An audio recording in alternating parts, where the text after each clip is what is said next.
Good morning, taking the afternoon meeting. Good morning, everyone. Welcome to the Town of Vesuvius Committee of the Whole meeting, July the 25th, 2023 at 9 a.m. in Council Chambers. So first of all, we need the approval of the agenda, and I assume there are no late items? No, there's not. Thank you. Could we have a motion, please, to approve the Committee of the Whole agenda? Councillor King, Councillor Poderico, all in favor. Thank you. And the adoption of the minutes. This would be the Committee of the Whole minutes of July the 11th. Could we have a motion to adopt those? Councillor Bennett, Councillor Poderico, all in favor. Thank you. We do not have Councillor Chong with us today. I wasn't sure whether he was able to join on Zoom or not. No, he's not. Good. He's out of he's away on holiday. Thank you. All right, we have a couple of petitions and delegations today. And the first one is a presentation from Ron Sargent on parking, sidewalks, and bathrooms. Mr. Sargent, would you like to come up to the microphone, please? Thank you.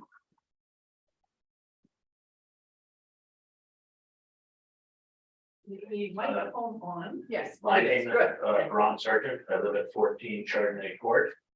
I do have an issue with some of the parking, bathrooms, and a few other things. Now, I walk every day from my place downtown or to coffee shop, and during the summer months, it's really hard to sometimes maneuver around some of the cars that are parked on the side of the road going down from my street down to Lakeshore. So I'm going to start with in front of Walton's. There's usually during July and August parked cars all the time on the road, and which is okay if they were to be moved out during the evening and moved back during the day. I know that there are parking regulations, so other people can come down and stay from my place. We could park and drive down, unload our kayaks into the water, and still have a parking spot, which is not very often during the month of July and August. The worst part of the parking is the one at 3408 Lakeshore. That has a very narrow, I'm going to call it a rock boulevard, where all the rocks have been put in and cemented on the ground, and the trucks tend to park, and cars park there. And if it's a large pickup truck, it takes up half the sidewalk.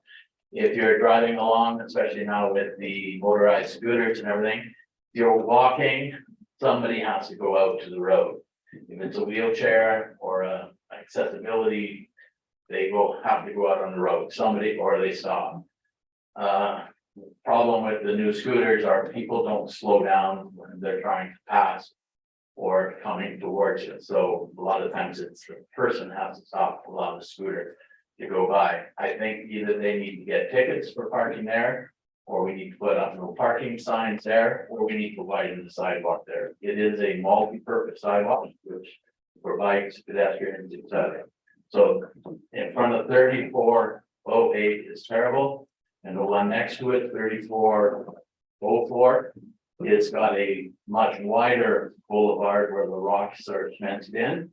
Again, cars are parked there, it gets wider as it goes along. So the first one there also takes up part of the sidewalk.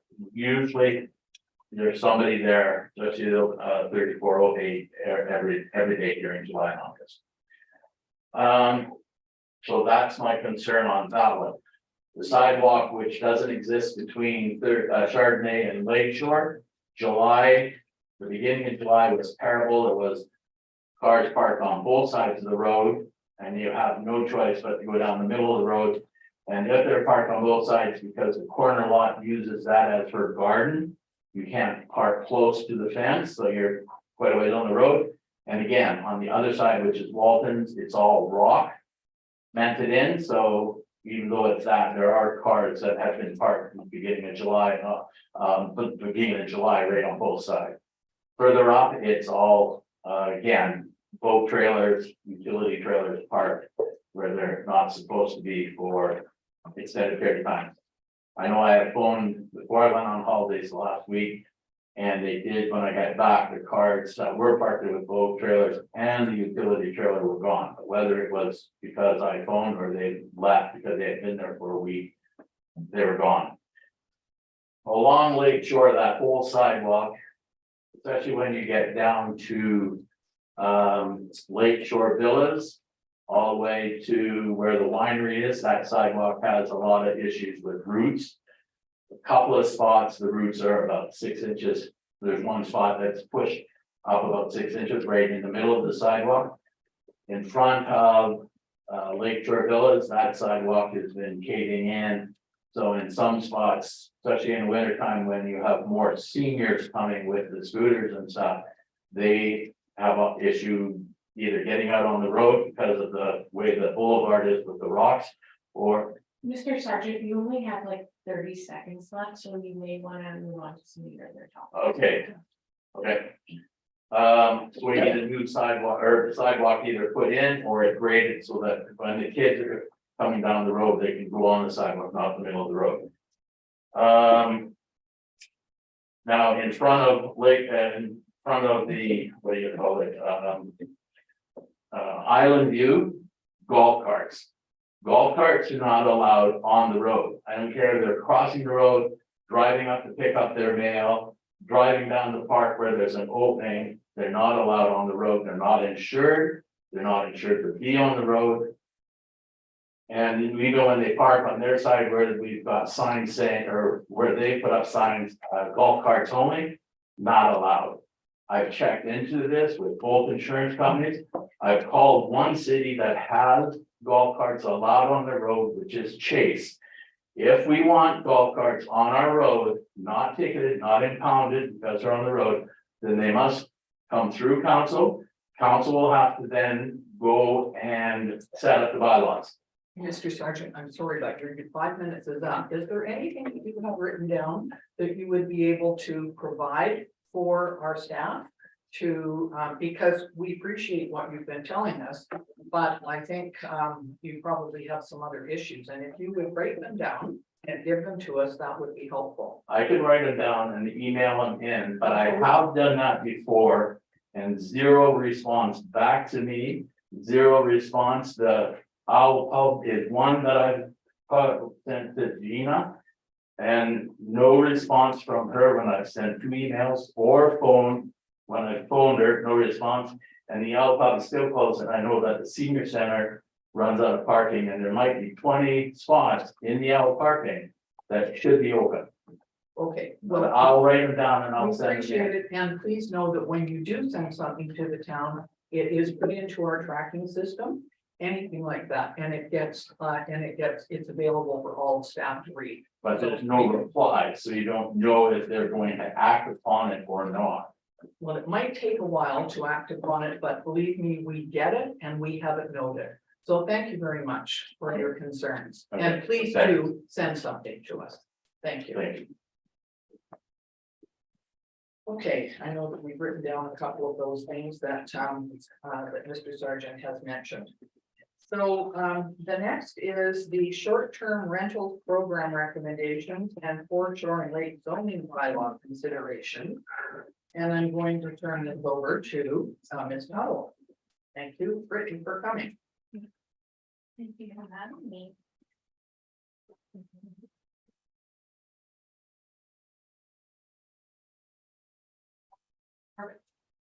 I'm assuming the date on the front there being July 25th, does it, instead of June? Yes, that's correct. Thank you. Thank you.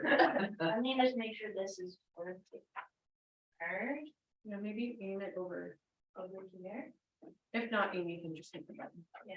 Okay, you want me to try it?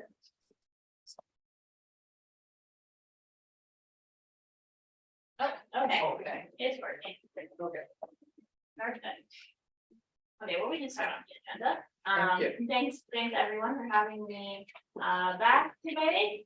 Today we're going to be chatting about the short-term rental program recommendations, as well as revisiting the topic of the foreshore. So not anything specifically about the zoning bylaw this time. We recently had some public engagement. I guess it's been over a month now. It's crazy how fast the summer is flying. So we want to report back to you on what we heard at the most recent public engagement about the short-term rental program. And we're also seeking some direction from you about how to move forward on some of the foreshore items as well. So we're going to be revisiting some of the things that you would have heard from us previously. So first of all, we're going to give you an overview of the workshop that we had in June on the short-term rentals.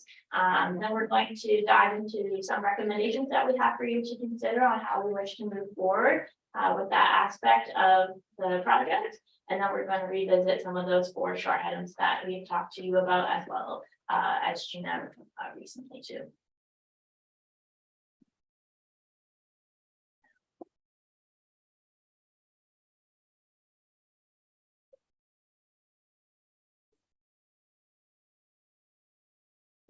Okay. I think we'll. Amy. Amy. Okay, yeah, maybe Amy Just gets. ask her. Okay, thank you. Next slide, please, Amy. Okay, so we had a short-term rentals workshop here in Assoyas at the Sonora Center on June 10th, which was on Saturday. It was for about 2 hours. We had almost 60 people come out to attend. So the session was kind of divided into two. So there was a presentation at the beginning that was maybe about 30 to 45 minutes per se, and we gave a presentation about what we were proposing to do in the community, as well as some context of what other communities are doing in terms of regulating short-term rentals as well. And then there was an opportunity to ask some questions, and then we had some panels around the room for folks to be able to provide their feedback on what it was that we were proposing, and also provide some comments too on additional thoughts that they have about short-term rentals and Assoyas in general. So we heard a few key themes that have continued to arise in our engagement about this, is that there still is concern over the potential impacts of short-term rentals in the community, regardless of the level of support that there is. Those who support still do have some concerns about regulating, and those are largely in relation to the impacts on the long-term rental housing supply in Assoyas, since that is in quite short supply right now currently, as well as things related to nuisance, so parking, noise, increased traffic in neighborhoods, etc. So those things continue to come up. There's also concern about how the town is actually going to enforce any regulations that we put into play, and so that isn't new. We've been hearing that throughout this process as well. And so we presented to the community the 7 criteria that you may recall we had proposed to you back in May that we discussed, and there was overall support for 5 of 7 of those criteria that we proposed. So I'm going to show you what those results were. So if you can move to the next slide there, Amy, and continue on. So the first one, if you recall, we had discussed back in May requiring a permit to operate short-term rentals in Assoyas only in zones that allow for single detached housing, so single family homes. So we're looking at low density residential zones for permitting these only, and requiring a permit for operation. So the town would issue a limited number of permits per year during the pilot program that we discussed previously, which would be 2 to 3 years.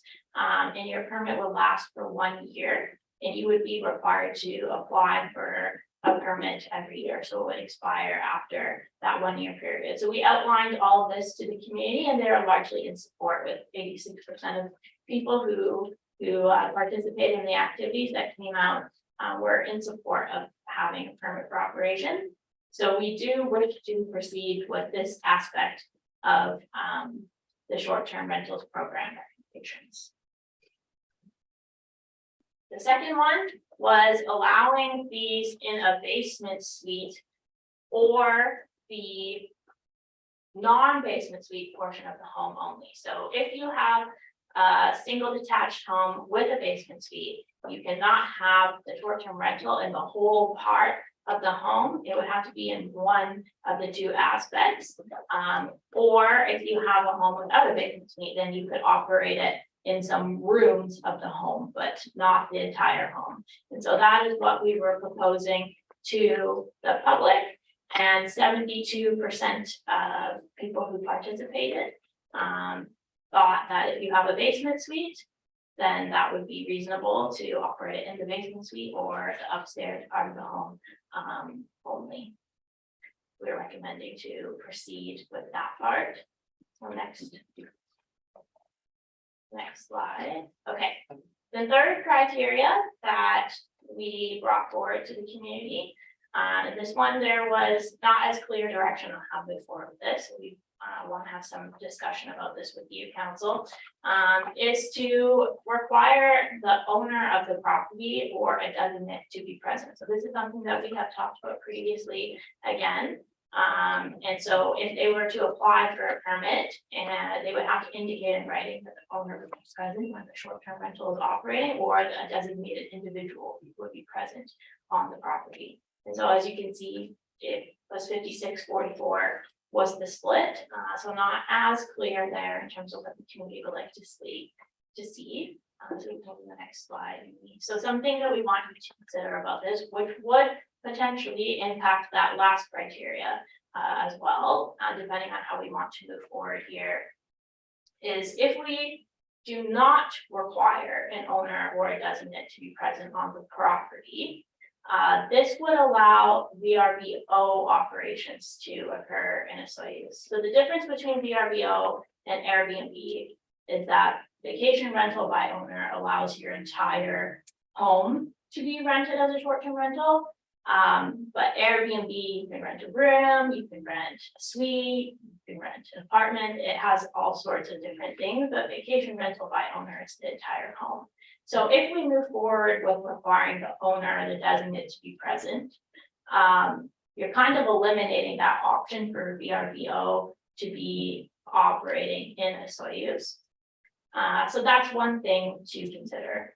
Another thing to consider is that we could potentially generate higher tax revenues from allowing these operations to occur in the entire home as well, if we didn't require the owner or designate to be present. So that's something else. Another thing to think about if we do want to require the designate to be present, but maybe not the owner, is we could say a designate who is a representative from a local property management group could be listed.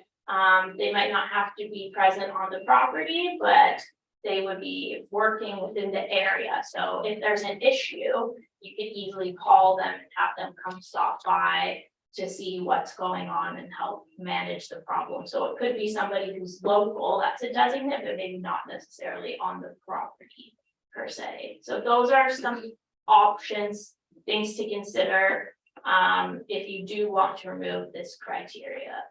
We could still move forward with it as well, but we wanted you to have sort of a full picture of what this could look like if we were to change it or to not include it. So I will turn it over to you to see what your thoughts are. So it would be, there was another one too. proceed. Yes. Yeah. So the last criteria was the community did indicate that they were supportive of having operations in a basement suite only if you had a basement suite, or in the top part of the house only if you have a basement suite.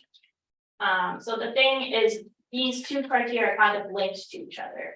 So if we decide that we do not want the owner or designate to be present on the property, then that allows the entire home to be opened up to be rented, and potentially not just rooms in a home per se. So it could influence that last criteria that I presented as well, if we decide that we do not want to have an owner or designate to be present. Councillor King, you have. Yeah, thank you, Madam Mayor. I guess the question is, if he has a designate, could it just be a neighbor? Does it have to be a professional sort of property management? Or that would have to be discussed, I guess. That's something we would have to discuss, correct? And then the other thing, I mean, you talk about 56 people at this event, but there's less than 40 actually responded to this. Mhm. So I find that a very narrow amount of people. Now, maybe there's only about 40 people in town that have concerns about this. Yeah, that's a very good point, Councillor King. Overall, it is still some of the opinions are somewhat consistent with what we've been hearing so far in the previous engagements as well. The same concerns keep coming up. So because we haven't really been hearing any different concerns, we like to think that it's largely representative of what the public thinks overall. Thank you. Councilor Bennett? Yeah, Madam Mayor, yeah, so I guess my concern is enforcement. I mean, how do you ever try to figure out if a person has somebody designated in every home and space? So my assumption on that one is that if you apply for a license to do this, that would have to be filled out on the license, and we would then know our bylaw, who had the licenses to operate. And if they did not, then that would be easier to, yeah, I think. Is that, depends how many there are, maybe, does that make a difference? Yeah. Thank you, Mayor McCora. Just for clarity, I think, we should probably all be on the same page. I'm pretty sure we are. But let's just put this out there. I mean, this is not something that the town of Vesuvius staff and currently could manage this program. We would be looking at, possibly, a company similar to the one that presented previously, where we would charge a fee to cover the fees of that company working for us to manage the program. We would obviously stick handle things like inspections and that sort of thing, in conjunction with staff at the fire department, fire chief and the chiefs there, and of course the building inspectors. But as far as a licensing and that kind of thing, we would be looking at options that we would later bring down some for conversation. Thank you. Yeah, well, thank you, Madam Mayor. I go back to your first slide where you're kind of recommending implementing the first for permits. Who decides who gets a permit? First come, first serve, or? We're getting to that. We will get there, yes. Well, and then especially if it's only for 1 year and you kind of want to implement it over 2 or 3 years, could he lose it the second year and someone else would get it? Potentially, correct. That'd be interesting how you bring that forward. We will get to that a little bit later, but let's try to focus on this criteria Sure. first for now. So we need to think about this one, but let's go through the rest of it. You want to go through the rest? Okay, sounds good. Let's go to the next one then. Okay, so the next thing that we had discussed about proposing to the community was requiring proof of insurance when you submit your application for a permit, and everybody who attended thought that was great, so no concerns about that one. The next one was requiring an inspection by the building official after you've gotten your permit and you went through your application, everything looks in good order, then there would be an inspection. Sorry, before you get your permit, when you apply, everything looks in good order, there would be an inspection required to actually issue the permit. And so most folks were in agreement with that criteria as well, and this would be checking to make sure that the area that's being rented out is up to code in terms of building code and fire code, so it's mostly for safety purposes. And if you may recall at our last meeting as well, we had indicated that this can only occur for the first time that a permit is issued. I believe we heard from staff previously that they don't have the authority to continue doing inspections after the initial one. So let's say someone has applied for a permit 1 year, they apply for a permit the second year. That second time, they wouldn't, I believe, be required to have an inspection. It's only that first time that a permit is issued. Can I just ask, does Interior Health, would that be involved with the building inspectors inspection? Because to me, I think that should be something that should be added on. Here. Thank you, Mayor McCarthy. We can look into that, although because it's a home, and it doesn't technically require Interior Health. It's not like a commercial operation. But it is a business, and Interior Health would likely want to ensure that, you know, Yeah, we can certainly look into that. Thank bathrooms, you. sewer, water, that kind of thing would be, yeah. Okay, thanks. Sorry, did you have something else? That's okay. Nope, that's fine. Thank you very much. Go ahead, Councilor Bennett. Thank you, Madam Mayor. Just my concern is if we're talking 233 potential. When and how many people be able to do those inspections to get this started? Again, I don't know, those numbers just. Somebody's gotta go up there and do 233 inspections tomorrow. Cause all 233 people are gonna want it. You speak into your mic, I can't hear you. Oh, sorry. That's just, there's 233 inspections. If we go this route, the full 233, and who has the time? Does the fire chief have time to run out tomorrow and do 233 inspections? So I'm just concerned about the time and the numbers of how this comes together.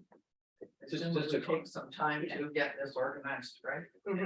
And if there was somebody hired to do it, then that would be their job to make sure that was done to arrange. Yeah, it is. It is a lot of work. There's all the things to consider, so it's good to hear, Counselor, that you're thinking about this, this all informs the criteria of the program, right? So why we're talking today, that's good.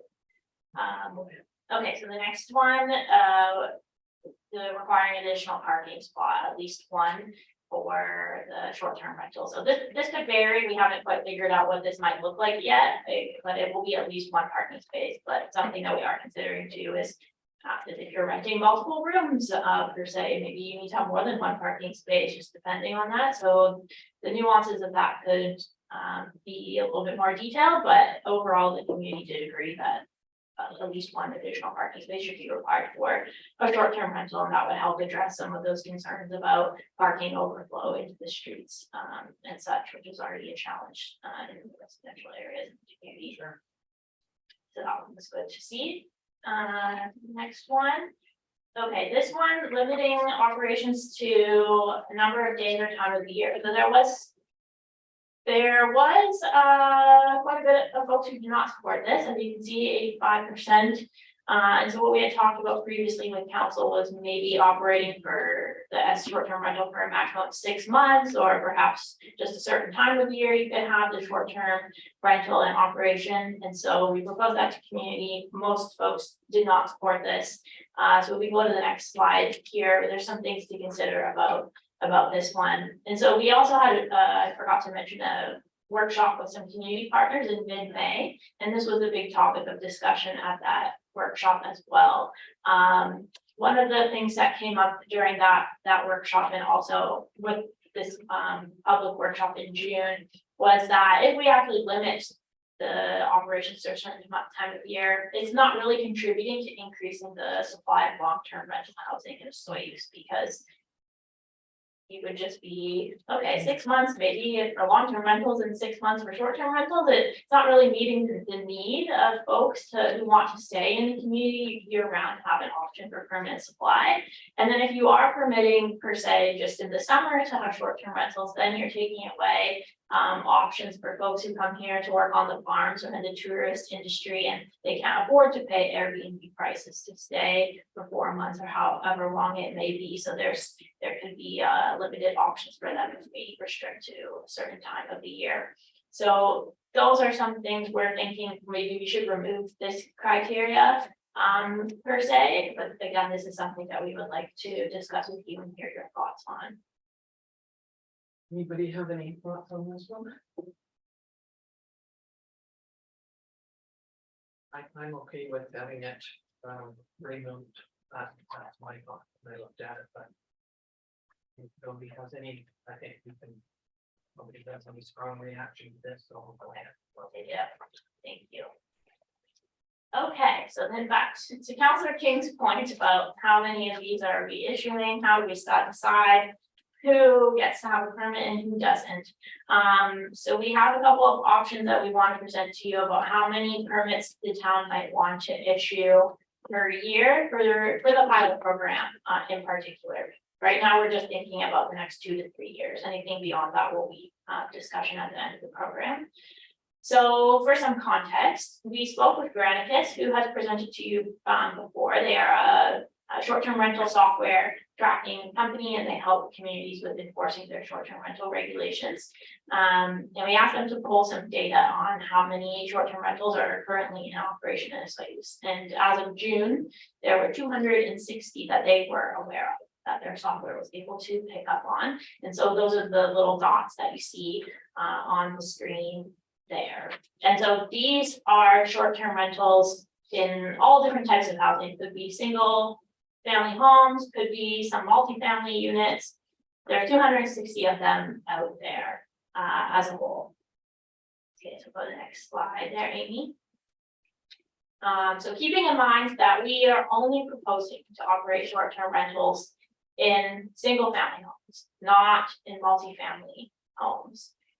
So just keep that in the back of your mind. We have two options that we're proposing here, and the math is there to show, but I will walk you through it, how we've gotten there. So the first option is looking at 5% of all total private dwelling units in SYUs. And so if we look at the census data from 2021, there are currently 2,650 private dwelling units in SYUs. That includes single family homes, multifamily units, all types of dwelling units. If we take that number, 5% of 2,650, that would be 133 dwelling units.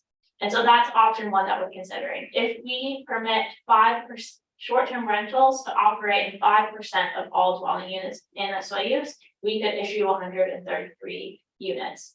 And so this option is on the lower side per se, and so might cause some controversy amongst those 260 folks who are currently operating. It would limit the number of or the potential for everybody to get a permit who is currently operating one, but it would acknowledge that the community is divided in this this proposal as it is. So it would speak to those who are against short-term rentals to acknowledge that, okay, the town has heard me to some extent here. They're not just going to outright legalize short-term rentals as a whole. They're going to restrict how many are in operation to a limited number. The other option, yes. I thought we were just gonna identify sort of a certain area and not launch the whole town. We were just looking at one area that more likely has more parking available. This is number, you never hit this number because half of them wouldn't have the extra parking, or some of them might not have extra parking. That's a very good question, Councillor King, through the chair, Mayor Rupp. I just want to point out, if we could just go back to the slide showing the you'll notice that there are some clusters around certain areas that are actually zoned for this use. So some examples are Island View area is a commercially zoned property, for example. So they would be permitted there. There's also some there, I would say, at Village on the Lake, which is also already zoned for this permitted for this particular use. But you'll see also there are some clusters in areas where there's predominantly multifamily. Right, so those would be eliminated. So to your point about only allowing them in certain areas, I think it would be a challenge for us. It's gonna be a challenge anyway, but I think it would be even more of a challenge to pick that particular area. I guess you're related to a third party, and then I go back to Councilor Ben's comment. You can have a company manage this, but you still have to have a building inspector and a fire inspector, and there's no way they can look after even 75, cut this number in half. Certainly we could do that. I would think that we should consider, and again, it's just for council to consider, that in the low density areas throughout the community.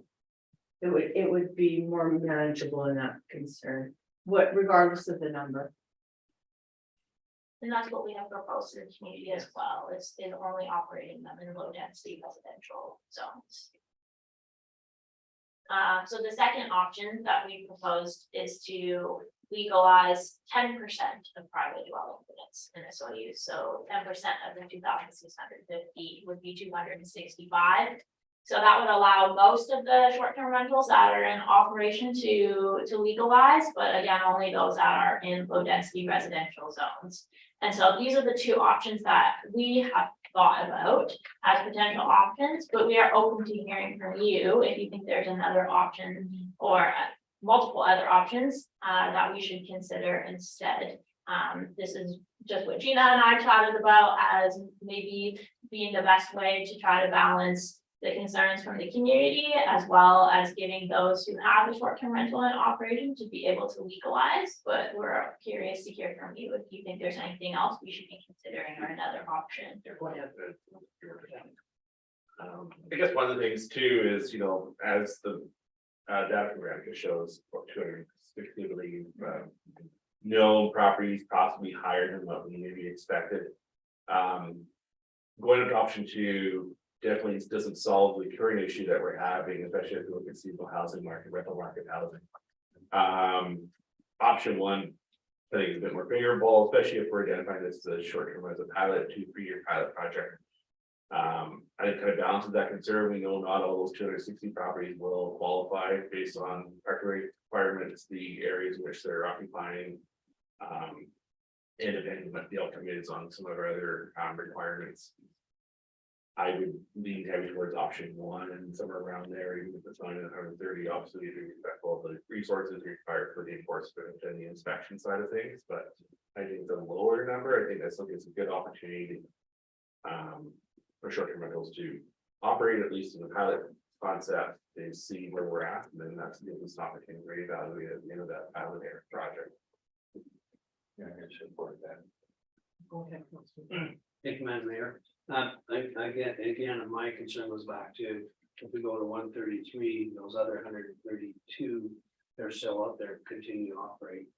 And do we have strong enough bylaws, or will we have strong enough bylaws and people that can make us enforce it? That's our problem right now, I think. Is how do we enforce those other 132 that say, I'm gonna do it for years, I'm gonna continue to do it. What do we do about it? So can I just jump in there? My thinking is we need to, even if we agreed with this, we would need to go to next steps, and we need to go to budget considerations to see if we were to move forward with this particular thing. And I'm certainly in favor of what, has been said. But we still need to hire somebody first, it sounds like, so we have to look at budget considerations.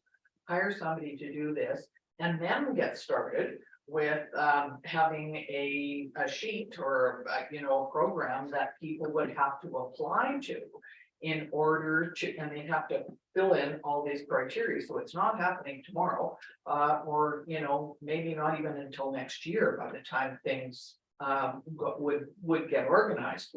I think it's definitely a good start, but we need to figure out what are next steps in dealing with this, and then as we go along, we can sort of see what things work best and look at what we do about all of the ones that are handled illegally now, because that's all part of it, eh? Yeah, no, thanks, sorry, Mr. Green. No, thank you very much, Marilyn. Okay, so we've got all this written down and we got the notes, thank you.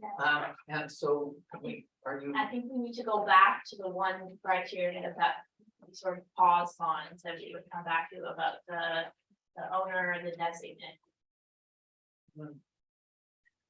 Well, personally, I think that we need to have somebody who takes responsibility for ensuring at the home that this is being handled.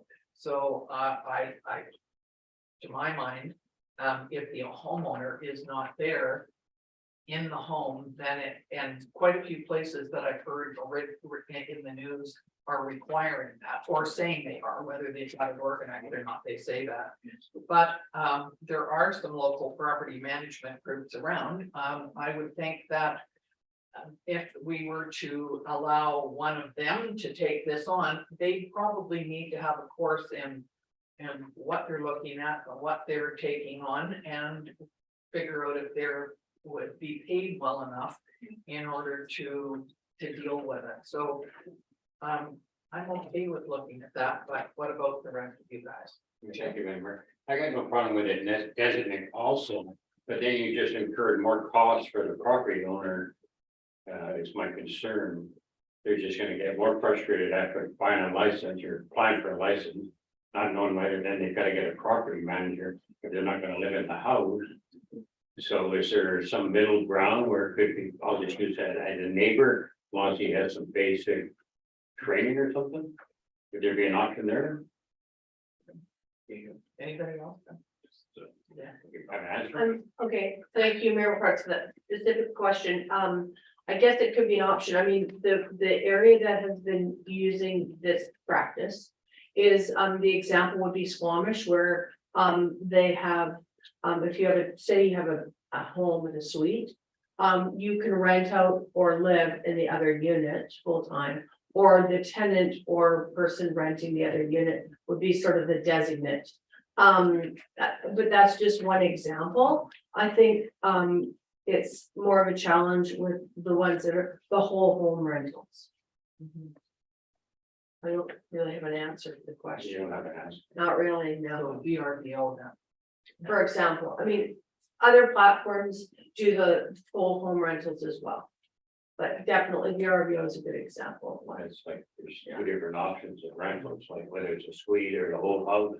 I mean, there's a major difference Mhm. to work through here. But I think you're getting support to use a property owner living there or a designated. It sounds like they got some support for that. But my question is, who do they have to hire as a designated? Thank you, Counselor Kane, through the chair. I'm not sure that we would make that decision. Okay. I mean, I think, CO Risley, did you have a comment to make on that Well, specifically? I mean, I think no matter what we do, whenever you put in regulations, it is very labor intensive. We're gonna run into a lot of problems, but we're already having problems. So, I think whichever direction council wants to go to, we've got administration has to go back and do a ton of work to see how we're gonna kind of implement, but I think no matter what you decide, it's not gonna be easy from an administrative perspective and monitoring and looking at violators or et cetera. It's not gonna be easy. So, And I assume that we've looked at other areas around the province that have done this or done something and looked at their best practices. Because it seems to be in the news all the time.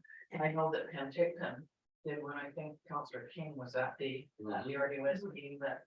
And so can we pick the good parts? Thank you very much. We have in fact done quite a bit of research, not just in relationship to this particular project, but even prior to, as Brittany mentioned earlier, we did, as you know, come to previous council with some information from the same provider, Granicus, who seems to be the best provider of that information with respect to the numbers.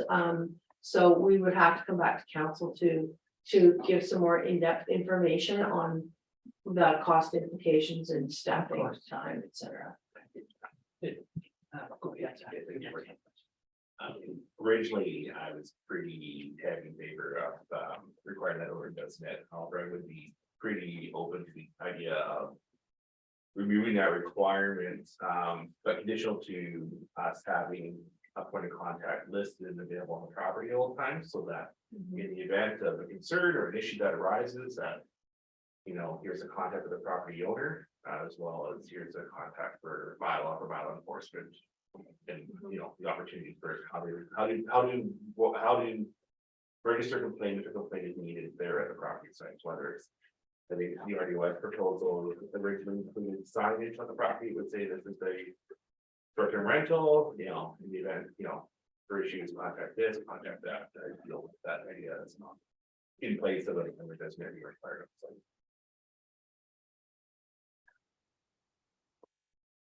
So we're okay with suggestions.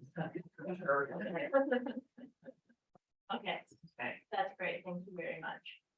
Okay, so we'll move on to the foreshore topic then.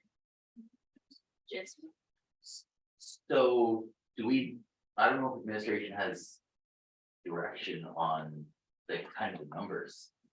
That's one thing still, I don't think they decided on. Oh, no. It's mostly I've heard a couple of people indicate that they're more of the lower end. That's the direction there. Yeah, I think we'll go to- I think so, yeah, Okay, so sorry. more than my takeaway, you're leaning towards option one, lower number. Okay, so for the foreshore, you have seen some of this information before, but we are relaying it again, because we're hoping to get some more clear direction on how we should move forward with addressing some of these, items in the update to the forefront like zoning bylaw. So the first one is in relation to private marriage.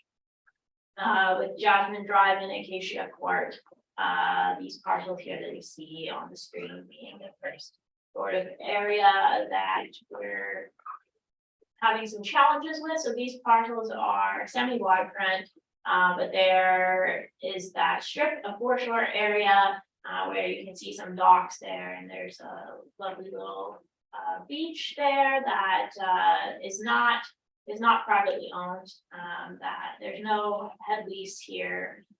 This is a town's foreshore lease area, and these folks are using it for their own private docks.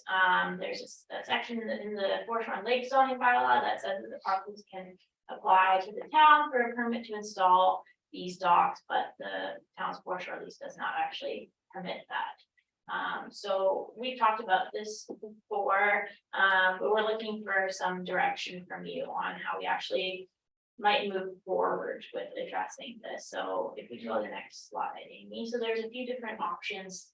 So we can require the docks to be removed and make these uses completely illegal, remove that clause from the foreshore and lake zoning bylaw that speaks to those specific parcels. The second one is the town could get a head lease and charge the cost of the head lease to the property owners for them to pay so that they can continue to operate their docks within that area of the foreshore. Or the third option is the town could build a dock for the property owners in this area and require them to pay for the construction and the maintenance of that dock so that they could still have that access to the foreshore, but it would be quite as private as it is now. And so there could be some other options too as well, but these are the ones that we have discussed previously and that we're bringing back for discussion again today. Go ahead. Thank you, Councillor Madam Kay. Mayor. I guess if we were to build docks, we would still have to apply for a head lease. Thank you, through the chair, we would definitely have to provide, we would have to apply for a new lease. That included that particular use, yes. And that could take about approximately how long? And could they turn us down? Yes, they could in about a year. There are other options, you know, and they're just kind of, you know, something just to think about, and there is an option. Obviously, we do have services in that unbuilt road allowance, as I understand it. Director Brownstein and Mr. Underwood is nodding yes. However, we could offer for sale that strip in front of those homes and then have a start right away over for trail and for our services. We could. Well, we own the road, we own that first portion of it. Mr. Brown. Mr. Brownstein does not like that idea, so we're gonna scrap that one. So, Yeah, I mean, I had never even thought that that would be possible, well, sure, it's possible. Hey, but it's, what about the riparian area? Hang on, that, does that not? We would only be selling that strip right in front of the person's property. But Mr. Brownstein does not like that idea, he wants to retain that, so that's, Okay, go ahead. isn't that just a walking path, not a road? we call it an unbuilt road allowance. It's like just a pathway. That's it. Well, people Well, it's just walk along dedicated there. road, There's a road and a path. it's a dedicated road right away. Oh, wow, okay. Hey, we don't like that idea. Okay, I'm not sure that the people who live down there, who are most concerned, of course. I mean, they probably don't like option one, removing their docks, however, they are in there illegally at the moment, for sure. They probably don't want us to build a one dock and they all use it, I don't know, but depends where you put it. And I've walked down there many times on that dedicated roadway, and there's a lot of streams and marshy areas and so on that are quite visible all the time, and that might be a concern. I'm also thinking what about the buoys that people would put in if they didn't get sort of the answers that they wanted? And so we need to look at that in the same context, don't we, about whether there are buoys out there. There'll be something on the news this morning about buoys up in Okanagan Lake, I think, with Kelowna. I just saw the headline, I won't get into full article, but I'm sure it'll come out. So anybody else? Go ahead, Counselor. If we don't have a head lease down there, what makes them illegal to be in the water? Thank you, through the chair, we have a lease, it's just not a head lease.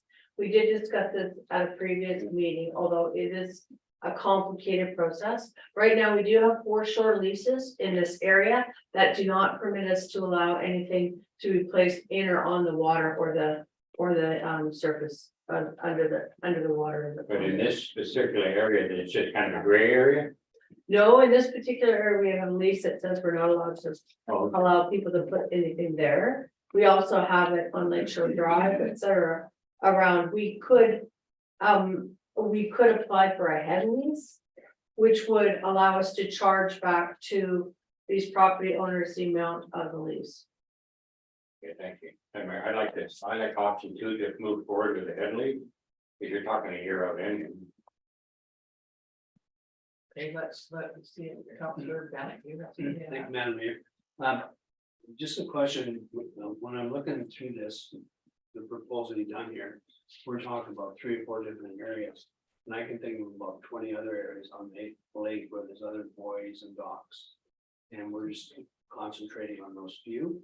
Is there a reason why we don't try to do this on the whole lake? Or Right. like when you say now the buoy, you think the dock might have been put a buoy out there? And that's happening around the lake, what stops that when they do that and other people? That's a very good question, again, through the chair. So technically, the buoys are not allowed to be in our lease areas either. So that's, however, the difference with this particular area is there's actually a clause in the bylaw right now that says that you can apply to the town for a permit. But there is no option for the town to apply for a permit under our current lease agreement with the province. And I agree with Counselor Bennett that there are several other areas around the lake that have similar, maybe not exactly the same, but similar concerns. Correct. And I'm not sure that we should just be dealing with a one-off here. We need to maybe look at all of those areas, and I know some of them are different. I mean, look at the next page here too. I think we need to be careful about doing something for one area and then having other areas come and say, well, you did it for them and why can't we do it? And you know what? I think that we have to have sort of a game plan for the whole thing. And I know it's taking forever.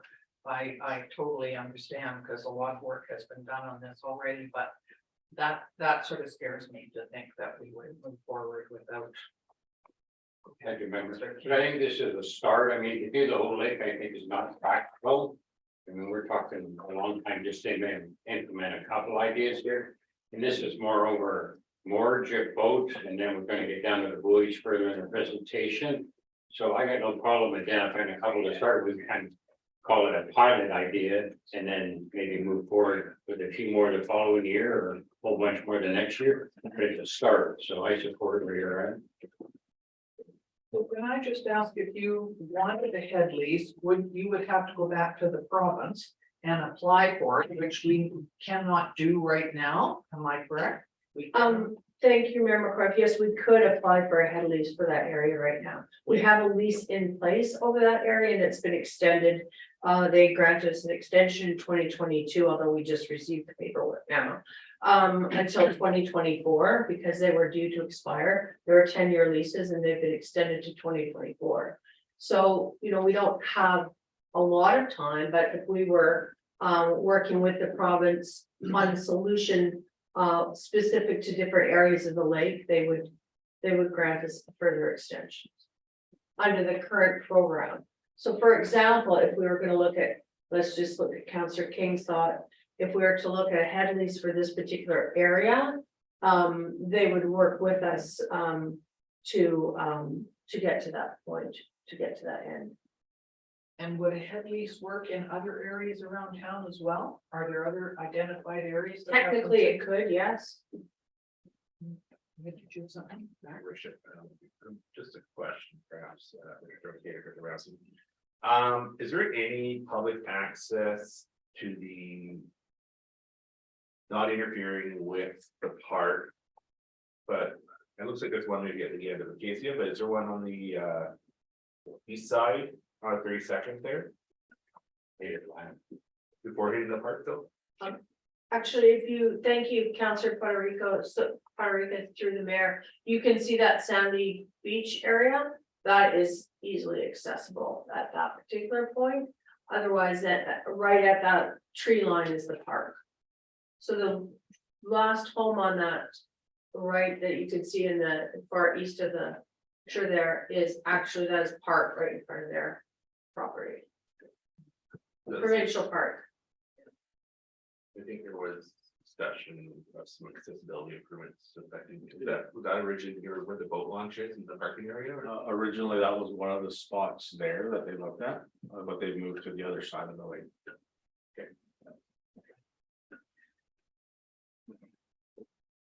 Okay, so, Councillor King is in favor of option 2. I'm not keen on jumping into that without looking at everything else, but. Yeah, Did you Your go ahead? worship, I guess one of our struggles is going to be, I believe, that this is gonna be a big issue if we start to unravel it, and this one of my concerns is that, you know, we've got a ton of buoys out there and a ton of boats. We're a resort municipality, people come here for that. Because I don't think we have a plan yet as far as all these buoys. Are we gonna need to build some additional docks? Are we gonna need to do something to house all these boats? And we do have limited abilities or land to build this type of infrastructure. And so without knowing that plan, as far as if we have to build docks or how many we need to build, we're giving up some prime land that maybe there's an opportunity to put something in there for 20 boats. I'm not saying we would, but I don't want to delay this entire process, but it does make me a little bit nervous to relinquish some prime property for usage of 5 boats. If that's where council wants to go, but you still can do that, but I don't know what we're gonna do with all these other buoys and where we're gonna put people at some point. Or maybe our consultant has. Yes, that's just one of my concerns, giving up some land when maybe we need 30 spots there for the neighborhood of boats to take them out of different areas. So it frees up some space someplace else. Again, it's not a great access point, but maybe something to consider. Thank you, Madam Mayor. I would look at option 2, the same as Councillor King. I think at this time, those are the 3 options. That's the best one, because we don't want to get those people just tear their docks out. And then no offers or anything. And then number 3, we're not in the business of building docks, I don't think, unless Jared's got another construction crew up there or something we don't know about. But I think option 2 in this case, if that's what our options are.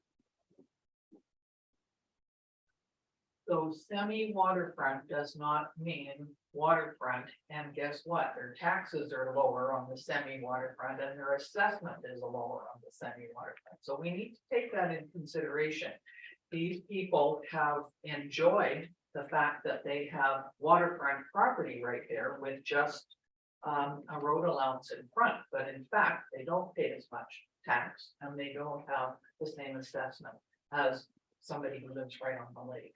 So we just need to keep that in mind as well. It's not like they have to, they absolutely enjoy a lot of the aspects of it, but not everything. No, I know it's not. Go ahead. But if I may, Madam Clerk, the options here are there for council, just to have an opportunity to comment and discuss at this particular point. I don't think we would move respectfully forward with an actual head lease application. This is just, that's a general direction that council might be looking, maybe for this area, we would take that into consideration. as part of the bigger picture. To Mr. Risling's point about the buoys, if we were again, for example, to look at a buoy lease program, maybe this is an opportunity for other people in the neighborhood to have a buoy in that particular area. I mean, I'm just saying, there's lots of stuff on the table. Okay, so Okay. we've got some discussions, you know, some of the preferences, so can we sort of go on and look at the Yes. big picture for sure? We're gonna talk about the release programs into here Yeah. as well. So another thing to consider that we want, Gina had mentioned to you before as well, is the town has some public owned foreshore areas such as that one shown on the screen that's in yellow there. So there's other areas on Solis Lake where the town owns the foreshore and water parcel, so thinking in terms of the zoning bylaw, how do we want to deal with these?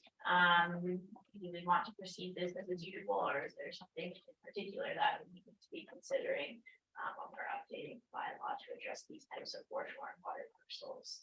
So in this particular one on this page, that is owned by the town, and yet there are docks in there that people have put in, assuming maybe, or just being allowed, nobody's bothered, that they put in the docks in front of the area, which really is not legally allowed, is it? Because it's not their property. That's a very good question, Mayor McCord. So what we have done to date is for persons that are, and we have had a lot of changeover of ownership of a lot of homes in our community over the last 5 years. What we have been doing is we've been having them get development permits for the dock so that it's in compliance with the provincial guidelines. And in this particular area, as you'll notice where the water is particularly narrow, we have not allowed any docks to extend into the travel portion. Only they can only be against the property, so that it doesn't prevent others from obviously accessing the area in their watercraft. So it seems to be working. We don't have any complaints in that area. Okay, at this particular point, thank you. But that was interesting, because I didn't realize that little area belonged to the town. Okay, so that's one more added concern. Yes, you don't want. Yes. Another one that we have talked about before, as well as the proliferation of buoys along Lakeshore Drive area. Some parts of near Walton's and Oasis. There's private buoys and swimming docks located in the public foreshore areas with private use only signs around these areas as well, which is a violation of the foreshore lease. So we've talked about this before too. This is something that we need to consider we might address this moving forward, because being privately used in a public area. Thank you, Madam Mayor. Just in this area, there's also that new, where the water slides are going in, and I imagine all those people are gonna have real high-end places, they're gonna be wanting to put boats and stuff in, so that's probably another consideration of the buoy program in that area, because there are only boats in there.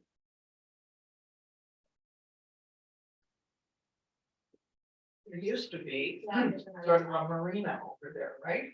At one time, has maybe that is a consideration to put in another municipal marina. I don't know whether that's even possible, but we may have to look at something like it. We don't Thank have you. enough room in ours. Well, it's interesting, Mayor McCart, because it actually wouldn't be too bad of a place if we owned the property east of Walton's, for example, that vacant lot. It's just a thought, because at least then we'd have a place to park. I'm just saying, but of course we don't own it, so there are Do we own any of the property? on no. there? We don't own any. I thought we had a couple of spots along there that we own. No? Further Not of any size. Okay. I knew there was a property in there that I saw when I was walking by. Of course, go ahead then. Okay, so some things to consider here and how we might move forward is we can of course notify them that what they're doing is illegal. We can request them to install Some buoys are a docking system in front of their private property. A buoy lease program is something else that we take to consider part of this, and we're gonna get into that a little bit more on the next slide as well. We could try to increase the swim grid area to reduce safety concerns. This is something that was raised a lot in the public engagement we did earlier this year. We could allow buoys to be placed outside of the grid area. There's a bunch of different things that we could consider on how to move forward here. So can I just ask this, the swim grid area that was, I believe that Walton's applied and were able to a couple years ago to put in a big area out there with buoys to protect their swimming area.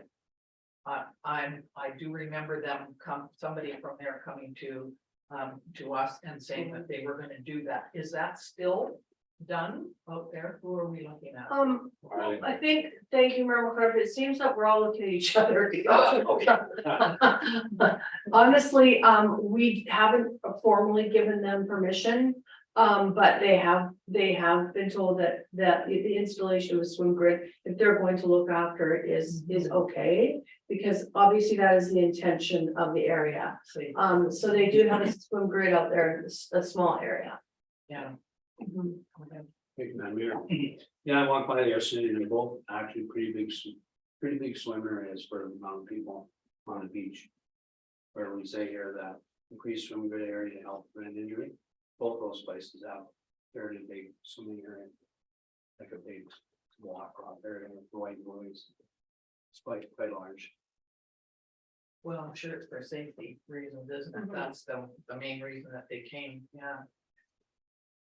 Okay, so you want some direction. This one, we're still all up in the air, aren't we? About- Some more thoughts Yeah. on where you stand on this. Well, I think for safety, we need to make sure that we're protecting people that are there, and we certainly don't want boats. Coming in there to the swimming areas, that we don't need for sure. But, how do people that, have a boat out there tied to or at a buoy, do they swim out and get to it, or do they have You can almost walk out there, Okay. you can pretty much And then walk they out. don't- I haven't done it over there, so I don't know. Okay. Thanks. So it might be too shallow to put in a dock or something like that. It would have to go way out, would it? Thank you, Mayor McCarthy. You would have to have a walkway out to a facility, but it would be possible. Physically possible in that area. 6 boys in front of our place. We're looking at It's a hard topic, I know. We can talk about the food these programs, because this is all related as well. So we have talked about this before. And I believe last time we spoke, I gave you the example of Cultus Lake and how they operate there. So it's a license that you have to apply for on an annual basis. There's a bunch of different criteria that you have to meet in your application. There's an annual fee that you need to submit as well. You put a tag on your buoy and on your boat so that the municipality knows that you have registered as part of the program. So that there's Cultus Lake is sort of the best example that there is out there in terms of one operating in BC right now. So that was the reason why we provided you with that example. That doesn't necessarily mean that the town move forward that you would operate exactly the same way as Cultus Lake, but that was the example we provided previously. So I'm not going to go over all of that again because we talked about it in great detail last time.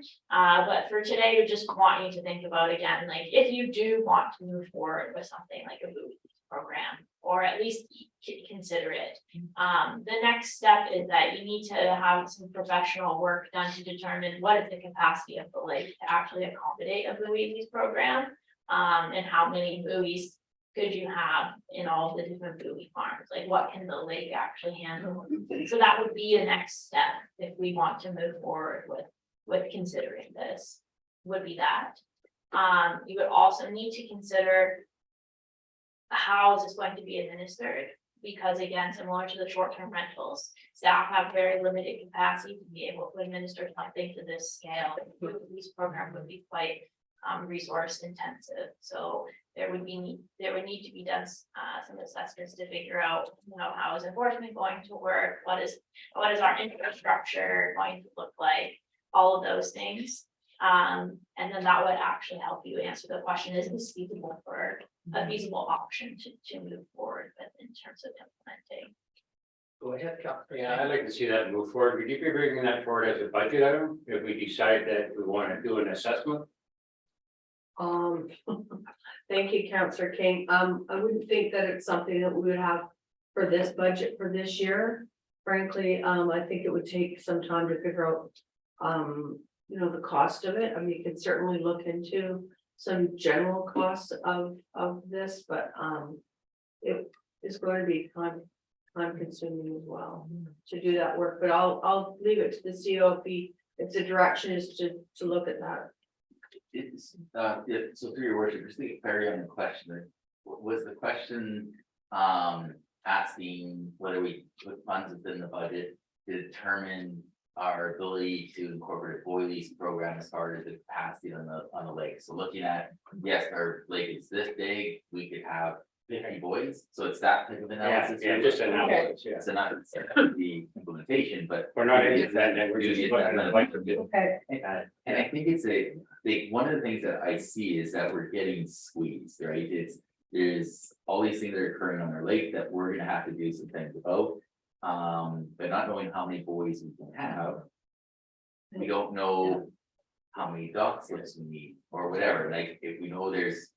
I don't know, 200 boats out there, I don't know, I would probably count them. Where are these people gonna park? And I think if you talk to the average tourist that was out there, and that's what I used to be. We just knew no better, went and took one of those balls that were sitting in the lake and put our boat out there, and I think that's what most people did. I don't have to do that anymore. But I do know when we did ask about it, one of the hotels said, oh no, we just don't take those ones, because those are bad hotels. And I know they don't, that's not true, but that was the word on the street. And so I think there needs to be some clear communication once we know what we're doing and inform people, and they'll follow it, but we need to have a plan. And I'll just make one more comment. So down at a marina right now, we're getting a lot of inquiries and a lot of complaints about the usage and the parking and all that type of thing. So this is a bigger problem that's going to get worse, not better. So my thinking is your suggestion is that we maybe look at hiring a company to do a study that would give us that information, Yes, and then we decide, can we put that in the budget for the fall? Can we? Absolutely. Okay. Yeah, Yeah, 'cause I mean, we can always move it a year if we have to. we're gonna give us the ability, we know that we got 50, we got another 150 boats. Yes. Okay, so maybe in front of Jasmine, okay, let's just try to get 30 boat slips there. I'm just Yeah, making some stuff up here, Yeah. but at least it gives us some Yeah, absolutely. ability. Okay.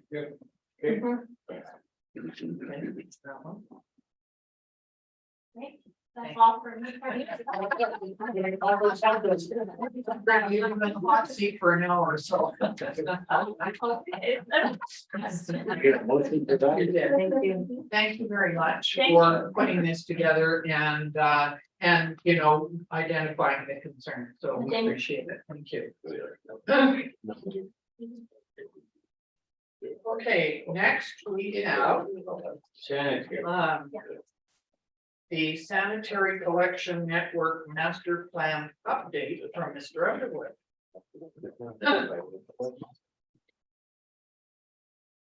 Thank you again for coming. We were here a month ago with something else.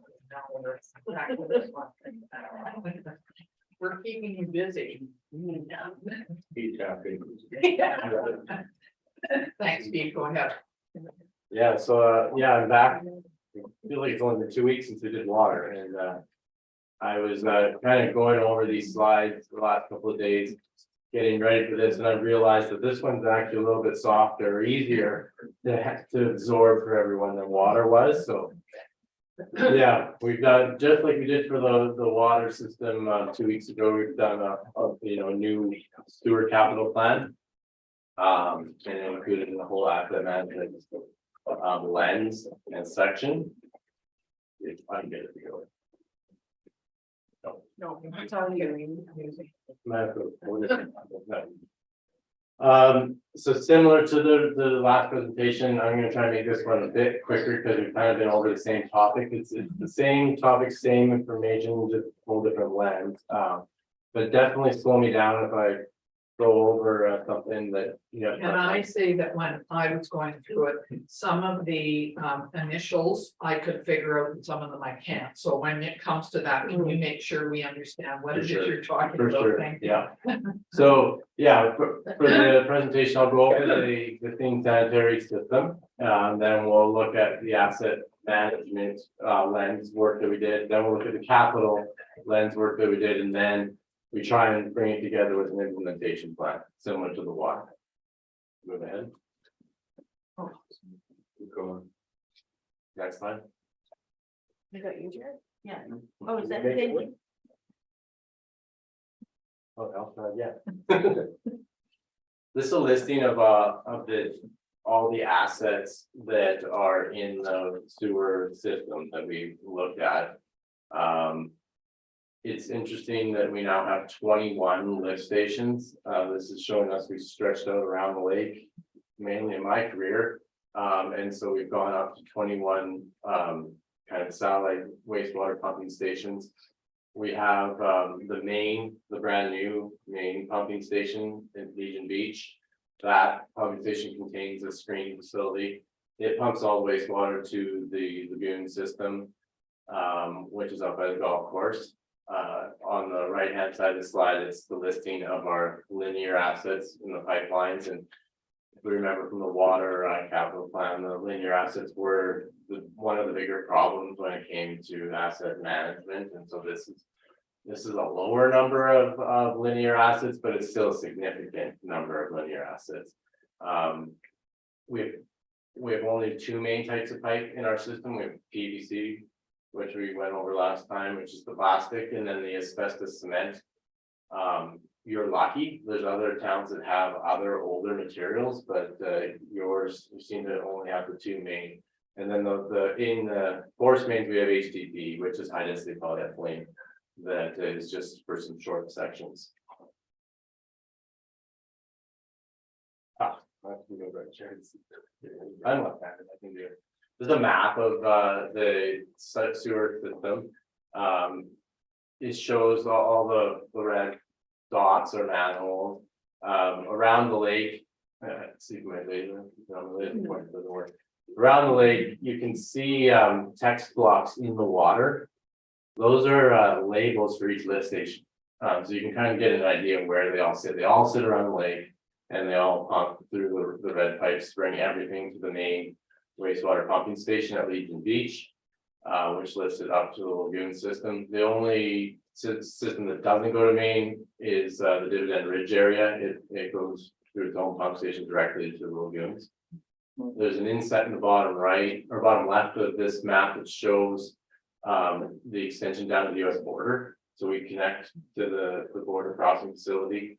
There should be another inset added to show the northwest sector, but it doesn't. It goes all the way to the head of the lake as well, just along the foreshore.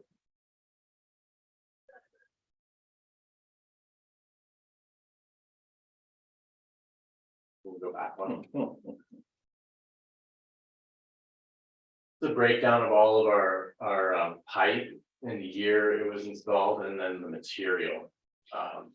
You can see that we have a whole lot of pipe that was built in 1965. So that's when the entire downtown core was constructed for sewer, which is actually really good for us because that means that pipe hasn't actually reached the end of its life yet. So we're sitting here looking at an asset management lens for pipes that aren't actually past the end of their life. Whereas when we were talking water, we had a whole list on the side that was already done. So this one, we're a little bit more proactive in that when we start looking at the asset management lens, we're not chasing a deficit. We're sitting here. We do have a deficit that we haven't saved for the replacement of those pipes, but they're actually not due to be replaced. So we can work towards that.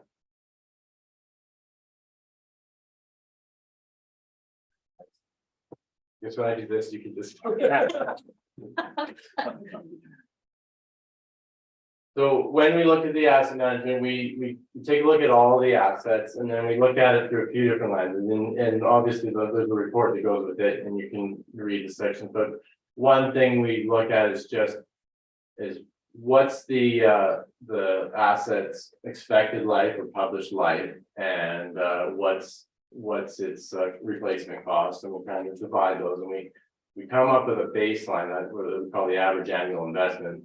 And it's AAI further on in this report, but that tells us kind of that's the benchmark for what we should be saying, like, or if we just did a base amount of work, this is how much we have to be saving every year to be making sure that we're staying on top of our assets. But we also don't want to just save for the sake of saving, so we try and look at this in other lenses. So we do in the report, we do this calculate your AAI based on published things, and then we try and take another look at it and say, well, every asset is, we just because it has a life of 65 years, say, how long can we run it? Some of them we can take the risk or to run them longer because the consequences of their failure or the level of service is different.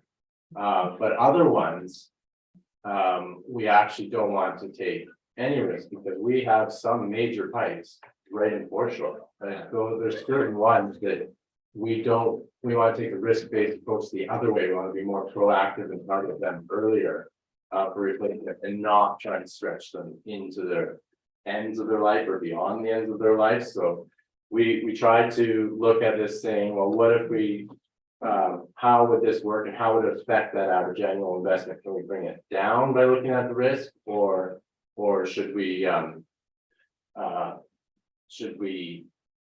stay with one or the other? And we try and make a recommendation in the report as to which one to go, and I'll cover that here.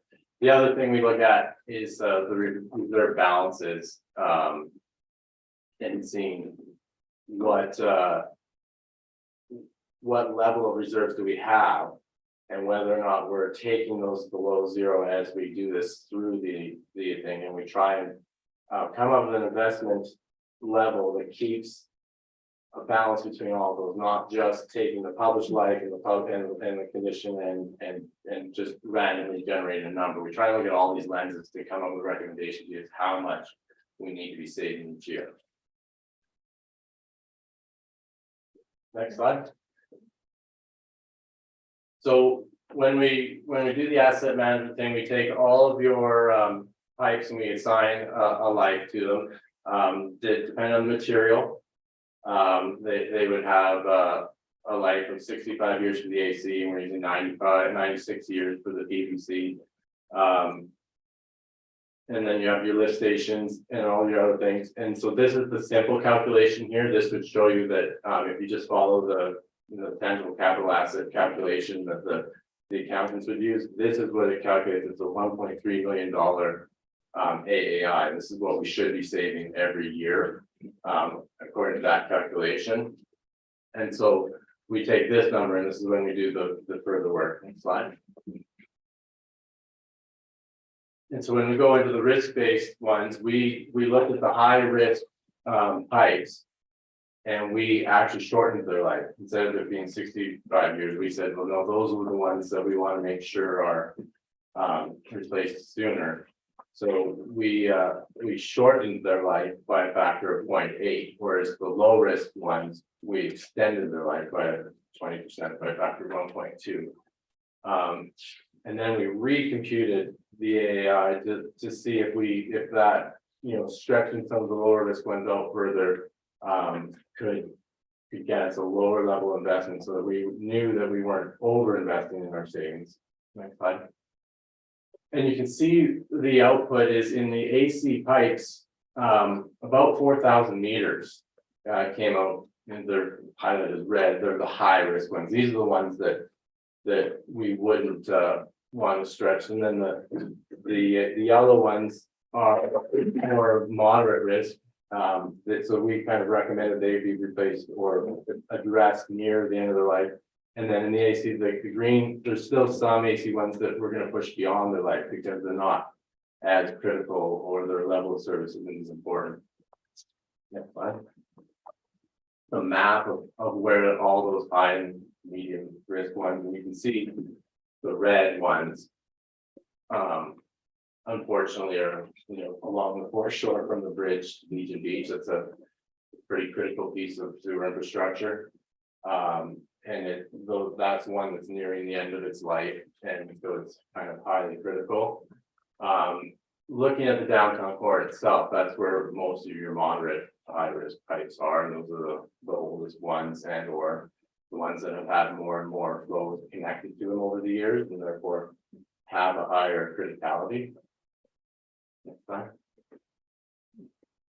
When you look at the breakdown of the costs, when we presented water, 25% of the cost was pavement repair. There's zero pavement repair in this. Because we're ahead of the curve here, we can actually rehabilitate most of these pipes from the inside trenches. We don't have to dig them up.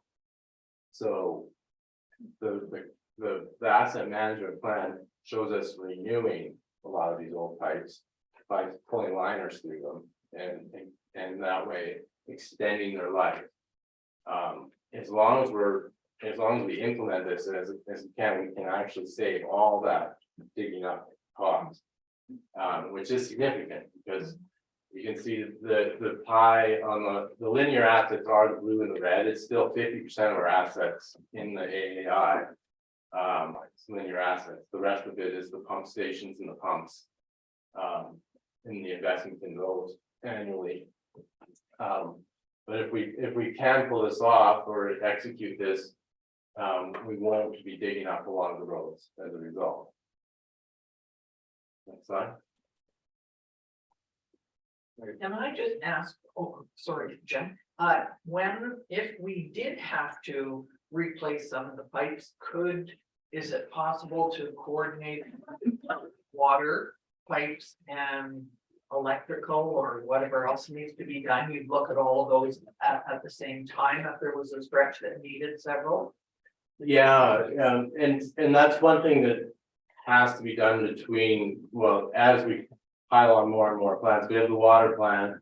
And one of Public Works complaints when they reviewed the sewer plan is, well, you didn't align the projects to be in the same year. So like, no, we haven't done that yet, but that is work that needs to be done. 89th is an example. There's a sewer main that has to be upgraded in 89th. There's a water main that has to be upgraded in 89th. Obviously, we do them on the same time. That being said, it's still more economical to reline the old sewer, and instead of digging it up, we would still do that. So there would be less contribution from the sewer project to the road restoration. Thanks, I just, Yeah. Thank sorry, you, go Madam ahead, Mayor. Jim. We had a couple of putting liners in these pipes. Is that really a patch job or do other communities do this? It's definitely becoming more than normal. Anytime the pipe qualifies for lining, so there's a slight reduction in its capacity because we're actually pulling the liner on the inside. But it's a cured in place liner that is structural, so it's not necessarily a patch. It's a new fiberglass pipe that gets cured in place inside, and it has a lifetime that's longer than the hose pipe that was in there. So yeah, no, it's definitely becoming the preferred choice, and more people are offering it now, so we're able to do it at a more reasonable cost. Have you heard of any been cracking or something they pull through? You don't really know until you find out. Well, the liner gets pulled through, so it gets saturated with resin. Right. On the ground, and then it gets pulled in and inflated. So it's actually very malleable, and it actually conforms. The pipe doesn't have to be perfectly round either, because it gets inflated to the. Good. And then it cures. Thank you.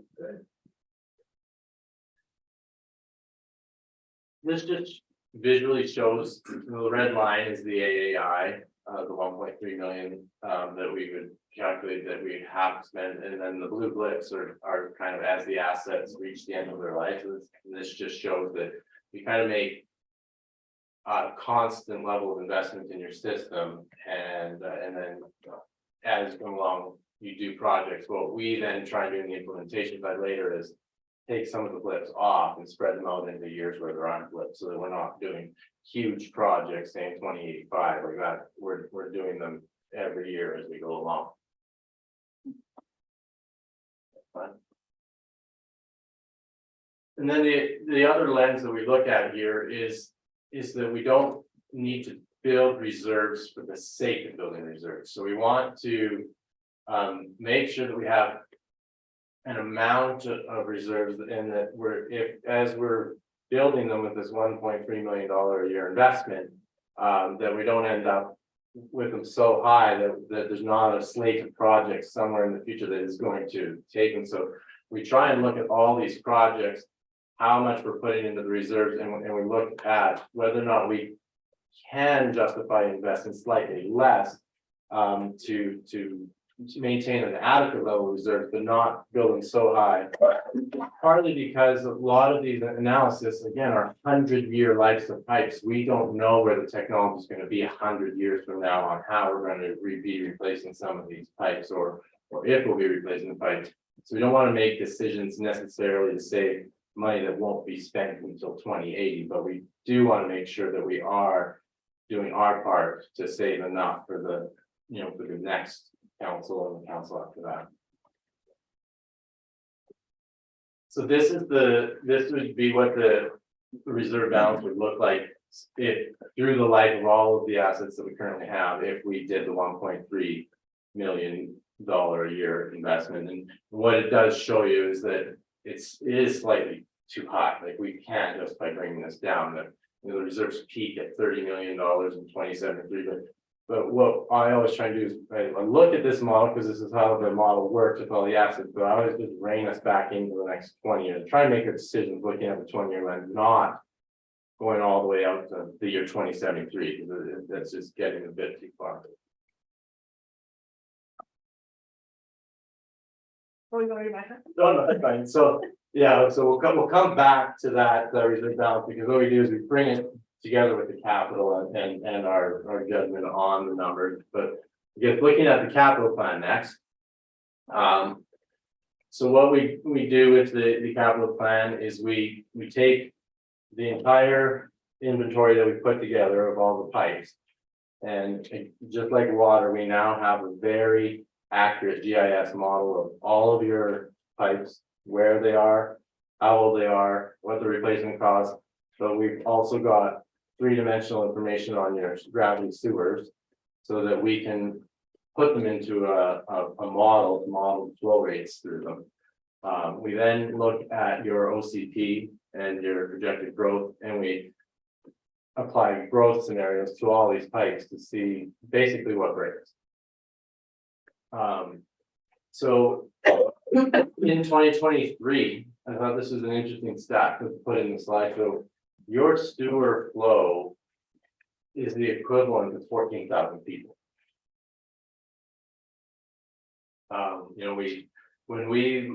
And this doesn't mean we're water hogs. We're not flushing it all down. Like, this is true. Like, when we look at how much is going through the main wastewater pumping station, this is generally how many people are in the community connected to your sewer system. Based on a reasonable allocation of flow per person. And so what we're seeing in 2023, that we have to build a system that's capable of treating wastewater for 14,000 people. And by 2043, we're going to be 17,000 people. So this is the planning that we have to do. Our census might say 5 or 6, but this is the reality.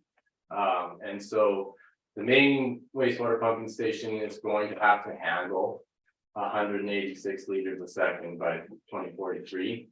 And then we put the OIB as a separate line here, because they also have plans to double the flow that they produce from their Spear Ridge and New Corner areas. And so we need to make sure that we can take their flow through if we're going to continue to provide them wastewater service. Thank you, Madam Mayor. With that new pump station, does that have the capacity to do 243? Yeah. And the other, when you put these lines in the pipe, will they still have capacity to push stuff through? Yeah, that's what the capital plan is, yeah, so we'll get to that. Yes, but, and so what we do is we create flows from all this growth and we model it through. In our model, and, you know, we visually output, some maps to kind of show where it breaks. I think next slide shows the map. And so green means the pipe can handle it. Red and yellow are the pipes that can't handle the growth. And you'll notice them, they're over on Cottonwood Drive and or Maple. And both of those are actually triggered by the OIB. So our own internal growth, our collection system can handle this level of growth. It's already handled, and what we add to it, it's not an issue. But as the OIB doubles the amount of flow coming in from there, and they basically break the back of both of those connection points. One's a connection point from there can be corner development, and the other one's the Spirit Ridge development comes down Cottonwood. So there are in the capital plan project sheets and costs associated with both of those breakdowns. But what the capital plan doesn't necessarily speak to is source of funding. So, you know, and this is a good example, is these projects won't be necessarily funded by taxpayers, more like a development would be paying for those projects. There was also possibly conversation about them putting in their own sewer system. Yeah, we've been meeting with them, the town, the OIB to understand what and how they're doing, and they are looking at their own sewer system and or connecting to us. If they need to connect to the town and therefore double their flow, they will be triggering those projects. If they stay status quo, those projects. So with these red ones on this map, would they be one of your first choices to upgrade? No, No? yeah, no, they're definitely, the red ones on the map are only our choices to upgrade if the flow is going to increase through. Oh, okay. Right, so right now, we're not saying that they're deficient right now, so we wouldn't tell you to upgrade them unless there was a contribution from the developer who was forcing them to be upgraded. But we're talking developer with the OIB land, so we can't enforce anything very much there. We can, we have a sewer agreement with the OIB and they're already are pumping to us the full allocation from our sewer agreement. So if they want to increase our sewer, the allocation sewer agreement, then they'll have to come to the table. Thank you. So in the capital plan, all the capital projects that get generated are presented in a chart like this, just like the water, where they all get given a number. There's a brief description in the capital plan, and then in the back of the capital plan, there's in the appendix, there's a more detailed description and the figure of each one.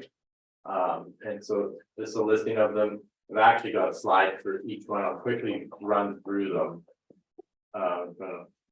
So we recently just spoke of this one. This is the Cottonwood upgrading. This one would be triggered by OIB increasing their flow. But it's currently the pipes in decent shape and decent size, and this project wouldn't occur unless the developer asks it to occur. This is similar Ponderosa Maple upgrading. It's again, it's at or near its capacity, but there isn't a lot of it at the OCP building. So we've already applied to the lands around it, full OCP, development flows, and it's meeting right now. But as we increase the flows from the lands outside of our boundary, it requires upsizing. Starlight Lift Station is one of the pump stations that cannot meet the flows as we grow. It does need to be upgraded. And so in the capital plan, we actually have it being relocated but we could rehabilitate it in place. So that it's a much lower cost to rehabilitate it in place. That's probably a different topic for a different time, but we're hoping that the developer of this project would contribute to moving it at some point, and if they don't, we'll rebuild it in place. This project, so there's a gravity sewer main that the model says fails in Legion Beach. This project is a simple force main extension of to move the one. This would be one that we would ask that the Public Works Department monitor and actually prove that the model's right, because it's just on the line, and we don't want to go and dig up Legion Beach for the sake of it. So this is one where we would like to get some real field data to see if it actually is surcharging or not, or whether it's just the model telling us. So did we know this before we dug up Legion Beach and redid it? Like, no. But you'll see the pipe on the left where this new pipe's extending to, that's where we left off in Legion Beach. So we made the pipes when we did main the wastewater, we made them all bigger. But there's existing pipe between where this red line is that we didn't dig up, and so we didn't make it bigger clearly, and therefore it's slightly undersized, but it's theoretically undersized to the point where, again, we would trigger this project without field confirmation that it's actually being. The fifth project is SCADA system upgrades. One of our frustrations in preparing this plan was the quality or lack of data from some of your pumping stations. We just don't seem to we have a flow meter, but it's not broadcasting to Public Works. So there's data that we're missing right now that would help us make some of these decisions better for if we could get it. So we're recommending a budget to go around to these stations and get this data logged better so that we can make better decisions in the future.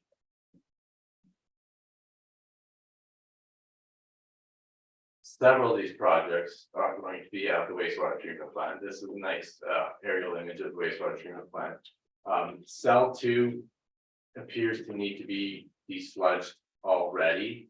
So it ran for 25 years before it needed to be desludged the first time.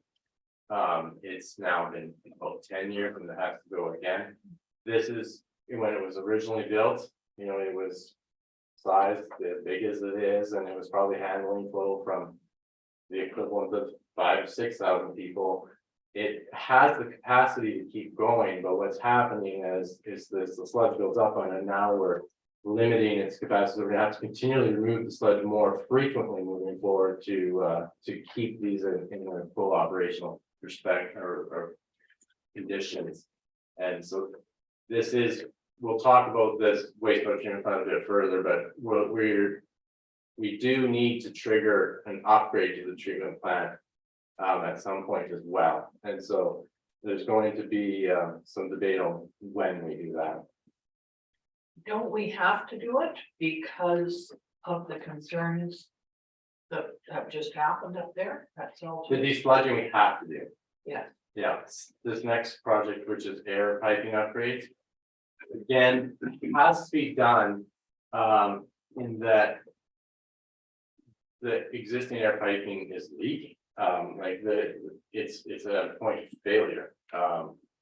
And so when we went up there to see the most recent odor event at Cell 2, we noted in the interior circle places where air is blowing out of the air headers like uncontrollably, and so it's wasted air energy that we're pushing into the atmosphere, not into our wastewater, and which is limiting our ability to more wastewater. So the other thing that we see is Cell 1, which is the smallest one on the map, is shallower than the other two, so it actually requires air at a different air pressure than Cell 2 and 3, but they're all fed off the same air header. So the operators are throttling valves, and what is proposed in this project is to run each cell its own airline so that they don't have to throttle the pressure manually in the field.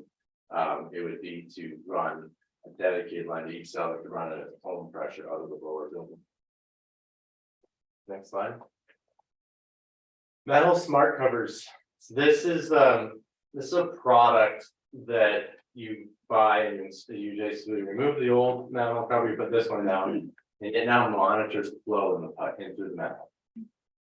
And this is when I say I want to confirm that that pipe is actually at capacity. This is the tool that Public Works needs to go and apply that. So what we want to do is buy several covers and deploy them through town. Included in this budget is also to install the rain gauge somewhere in town, so that we can actually get real rain data and try and correlate it to the data from the smart covers to see if we can track any I&I issues. And these covers can be moved all around, but it gives Public Works the tools to go to those red and yellow pipes that were identified, install the covers and actually monitor in the field and see where there might be some potential concerns.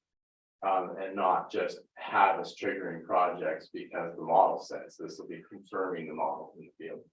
How many man covers would this cover? Approximately. That was 3 in that one.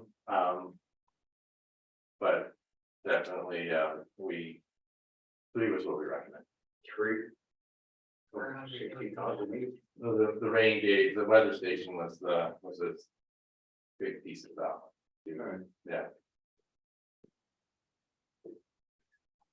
The other part here is CCTV. This is kind of an operation thing, but we're recommending this actually goes annually. And this is us running a camera program to look at the condition of the pipes that we aren't like the red ones. We are going to go out and rehabilitate those. Like that is the plan. But what we want to do is keep checking in on the condition of the ones that we are we slated as yellow or even the green ones, just to know how they're doing and see if we need to move them up in the replacement or rehabilitation program before they fail. Failure is the worst thing, and it's because they fail catastrophically and then we have to respond.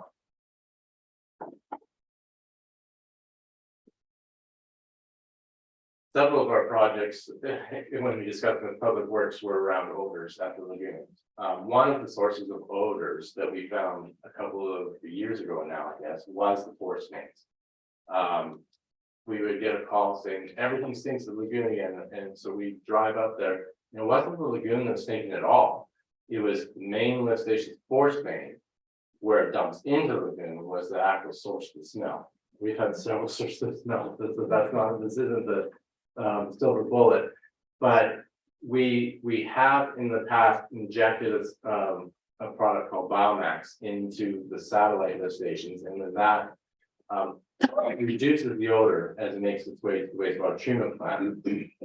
We need to formalize the installation of those, so we need to. It's a very expensive product to be injected, so we need to actually inject it at only the amount that we need. So we need to have better injection abilities and facilities and storage. And so this product is basically to enhance what we do there, possibly install additional injection places, but to do it better, so we're not buying product for the waste.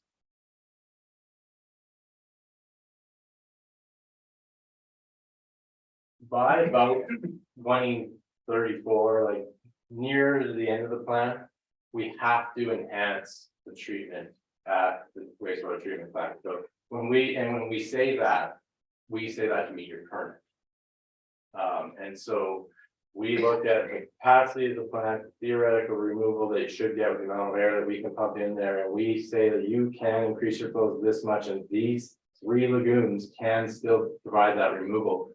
But at some point, before 2040,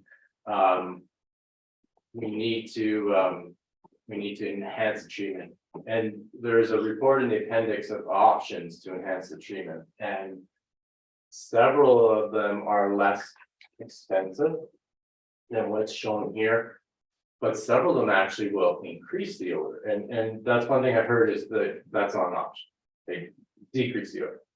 Continue, do something like make it go away. There's a lot of the comments we got. So says cell 1 MBDR conversion. That is an acronym for moving bed bioreactor. It should probably be retitled cell one enhancement or treatment enhancement. The reason we chose to include the moving bed bioreactor conversion in the capital plan over the other ones is. We can predict the footprint of it, how small we can make it, it fits within cell one. And then additional to the process, we can actually enclose it. We can put it in a building, it's that small. And therefore we can contain the odor. And we put it on cell one, which might not be the most efficient from the treatment removal efficiency of the lagoon system, but it is the most efficient from containing the odors that are coming into the lagoon and or being generated. So we've made the decision from a different lens than permit compliance. It's how can we best mitigate future odor events at the lagoon? And so the moving bed bioreactor will actually waste sludge continuously. So there won't ever be a new buildup of sludge in the downstream lagoons, where there'll be a much lower buildup of sludge, it'll be much slower. And it can be housed. There is other technologies that we can look at and before we choose to go down this path. But a lens that I'm hearing is that the technology choice has to be contained such that we manage the odors from it. Which means it either has to have covers or lids or be enclosed in a building. Which is a fine criteria and definitely achievable, and it's, definitely works in lots of other places. Usually we're forced because of colder climates to put them indoors, but definitely we can do it here too. If we're gonna do a moving bed bioreactor though, at the cell one, we have to remove the solids from the golf course lift station, which comes directly to the treatment plant. Before this project's implemented, we have to do a cost benefit analysis, installing screening at this lift station and or redirecting it all the way down to the main lift station, repumping it all the way back up. It's seems energy inefficient, but in final analysis, it may still prove to be the better choice from a works perspective, not maintaining two screening facilities.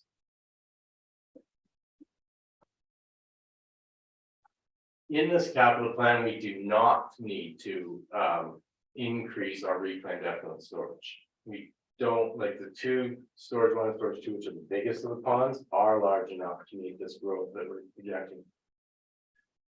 Closer to the end of the plan, though, we're suggesting that we should start a study to look at it. The current plan is to build another storage lagoon over by the landfill, to irrigate land near the landfill.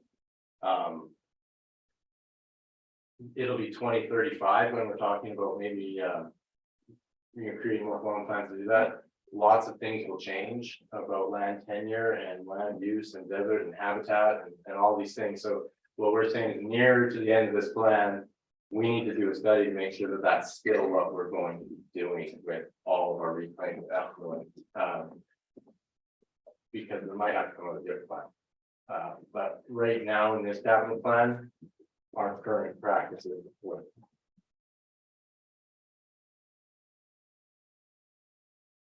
Right now, the all the wastewater is treated with chlorine from chlorine gas system, and the chlorine gas is housed in 1 ton cylinders of gas chlorine. From a worker's safety perspective, and even a public safety perspective around, it's not something, a practice that most communities are continuing with. Transporting and all the regulations around ton cylinders of chlorine gas is getting quite stringent. The safest way to handle chlorine is in a solution below 1%. And the safest way to create that and transport that is to transport it as salt and then use a machine to extract chlorine from the salt. And that's what we call on-site chlorine generation. Ideally, we would upgrade the chlorination system here when the chlorine system reaches the end of its life to an on-site chlorine generator, to be able to get rid of all these future problems with the ton cylinders.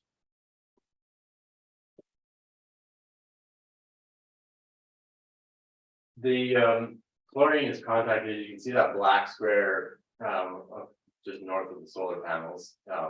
There's a labyrinth there where all of the, chlorine contact occurs with the wastewater. But what happens is the golf course only takes the wastewater starting at 5 at night, and then we don't really take enough out of there during the day, say between 8 in the morning and 5 at night, or 7 at night when golf course starts. And we lose our chlorine residual between that time, and so we need a way of recirculating that water to get our chlorine residual up. So we've added a project to kind of give Public Works the tools to automatically increase that. Right now, they have to manually operate a drain if they need to bring it the chlorine up to trigger it to refill. One of the other sources of odor last year, if I remember correctly, is a power failure. If we have a power failure at the wastewater plant, we will have odor. We can't, and it just needs to be hours in the summer, and we'll lose the biology quickly, and getting it back takes days. And in that time period, from when we lose it to when we get it back, it will stink. And so we've added a project to add auxiliary power to the blowers. And that's more to mitigate odor. We can usually still meet our permit with intermittent power failures. We can still re-achieve the treatment efficiency that we need, but we can't meet that other criteria of it not stinking. So this is a project again that's built around keeping the smell in the neighborhood reasonable, and really I think we had 2 power failures last year, and that was really show how delicate the lagoons can be, how quickly they can become odorous.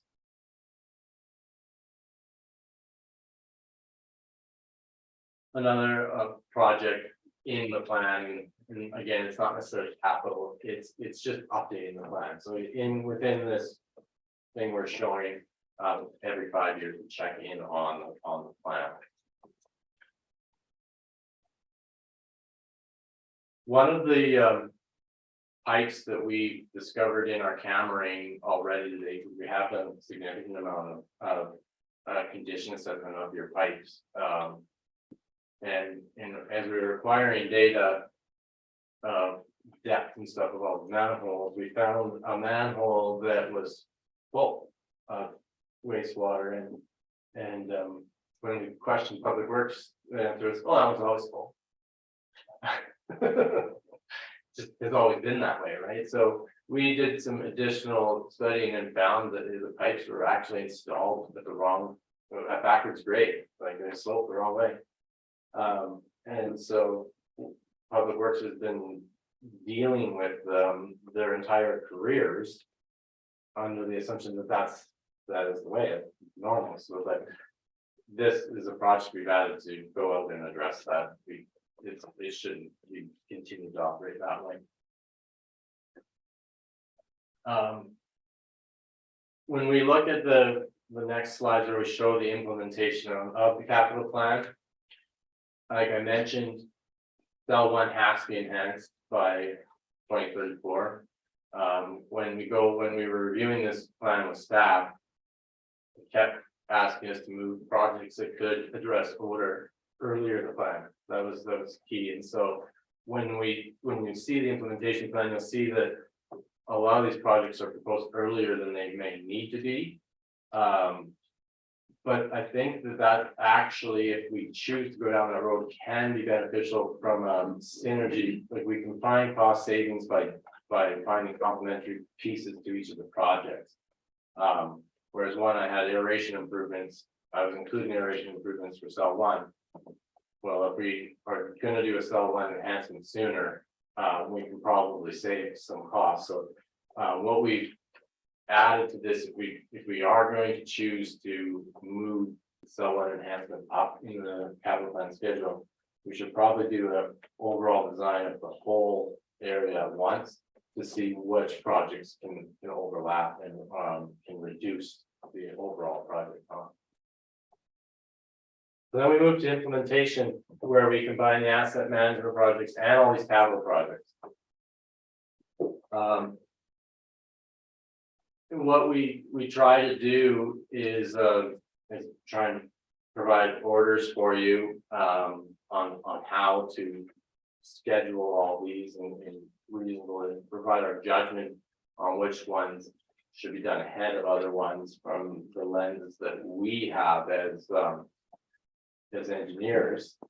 And then what we've also done here though is, we focus on the permits, complying with permits, and like that's what we considered working, but then operations has pushed us into a different lens of odor reduction or tools to eliminate potential odors. And so then we kind of try to balance everything, put it together, then we try and look at what does that do, how do we fund it, what does that do to our reserves and or our AAI, what does our AAI have to be to actually fund the implementation of both the asset management projects and capital projects. And again, keep them together or separate, but then we look at them together. And so when we try and prioritize your projects, we see regulatory compliance as it's one of the key things in getting your wastewater treatment plant to maintain its regulatory compliance. You'll notice project 4 here is that we actually had to, or point 4 there, we actually drew out some of those criteria and changed it to move things up to reduce odors at the wastewater treatment plant or in the area. That can be undone, but that's something that we need to possibly discuss. And then we applied our lens on the risk of some of these pipes to move their orders again to try and come up with a good order, and then we try to reduce the AAI to see how low we can get it. In the asset management lens, we keyed in, and you'll see that at our lens, we're looking at more of a 10 to 12 year, and then after the 10 to 12 year in the model, we just use the AAI to try and not focus on trying to do a 20-year. I know moving around, so we definitely try to prioritize the next 10 years or so. And this is what we came up with. Again, in the report, every asset management project is numbered and a brief description, and there's a kind of tell you where it is in the project sheet for it. You can see we spread them out relatively nicely over till 2036, but capital ended up all sitting in the next 3 years, the majority of it. C11 right there is the lagoon cell enhancement. You can see it's a big one in 2026. When I first got this to staff, it was sitting over in 2035. But this is the aspect. And when we looked at what would the effect on rates be, it actually wasn't significant. It's just the funding of the financing of it. It has to be done in the plan. So moving it up in the plan wasn't actually a significant hit on overall cost, except if you look at the lens of collecting DCCs over the next 10 years. Like if you do this project in 2, you don't get to collect DCCs for it, but you get to benefit from the fact that your smell problems are probably behind you. So it's that's the conversation that has to occur when it comes to actually budgeting that one in particular. The other point, and I drove this home with the water project, is every time we build something, our average annual investment has to go up. Like this has to be our policy. This shows the effect capital will have on your AAI, and so as that is another, I guess, thing to consider when you move it up. Is you move up, you bring in a $7 million project that increases the AAI in that year. You can see 2026 goes up 600,000 a year. It's a significant investment that we have to put in the future renewal of that asset as well. but there's competing, um, competing priorities on that one. So then when we look at the reserve balance, we start off with that 1.3 million kind of that AAI that we pegged at the beginning. And use that as the base case, that's where we start, and then we look at reducing that AAI as much as we can with all these projects to see how much lower we can bring it. And go to the next slide. And we'll show you 3 graphs. The second scenario, so the first one is just 1.3 million blindly applied. The second one is us trying to make sure that we don't go below, we maintain a suitable level for the whole 100 years, but not too high. Scenario 3 is simply like, what's the minimum we need to do to not go negative in the life of the plan, which is, let's say, the next 20 years. And so this graph again goes out over 100 years, because that's how long the model runs. But if you look at the first 20, you'll see the gray line at the bottom doesn't actually dip below 0 in the next 20 years. It's the future that has the problem if we lower our AI that much. What we did is we looked at the sensitivity between the gray and the red even, and they're actually not that different. So saving just a little bit more every year early on sets you up for success through the whole life of the assets, as opposed to trying to be aggressively too low. And again, we saw that using that calculation from the tangible capital assets, we're just dividing life. It ends up with a huge reserve in 100 years, which doesn't seem necessary. So we're recommending something more along that red line. And so we then back calculate that as like, what is the effect on rates? Like, what would that level of investment be? So you can see when you look down the scenario 2 line, or if you go just across at 2024, that is, so the $18.93 a month is what we need to be saving. We're already saving something in there, like, so it's not saying rates have to go up by $18.90, but we do need to make sure that we are saving that much a year. And it works out. What I didn't shine, and I guess I should have done, to show you, it's $1 million about a year.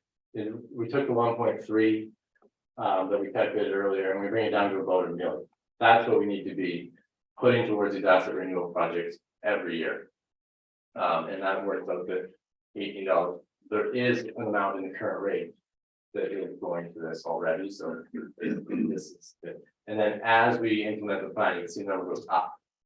And the reason it goes up is we're building these capital projects, and therefore we need to save more for them.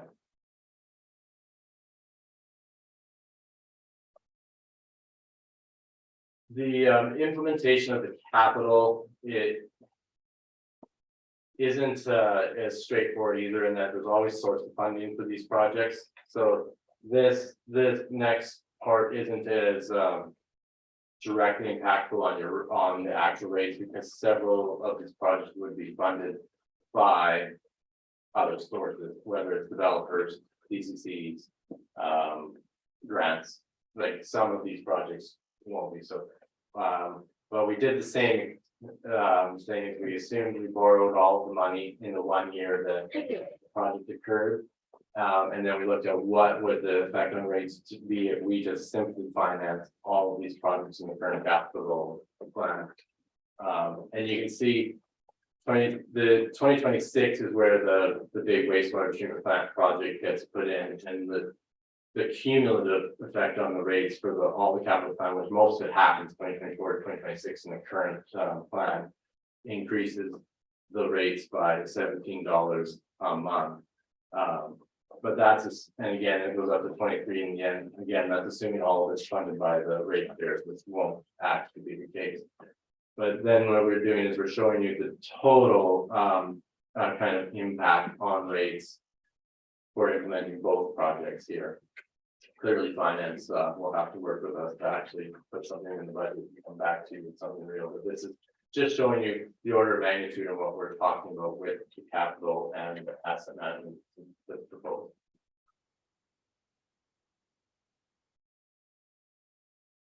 The last slide.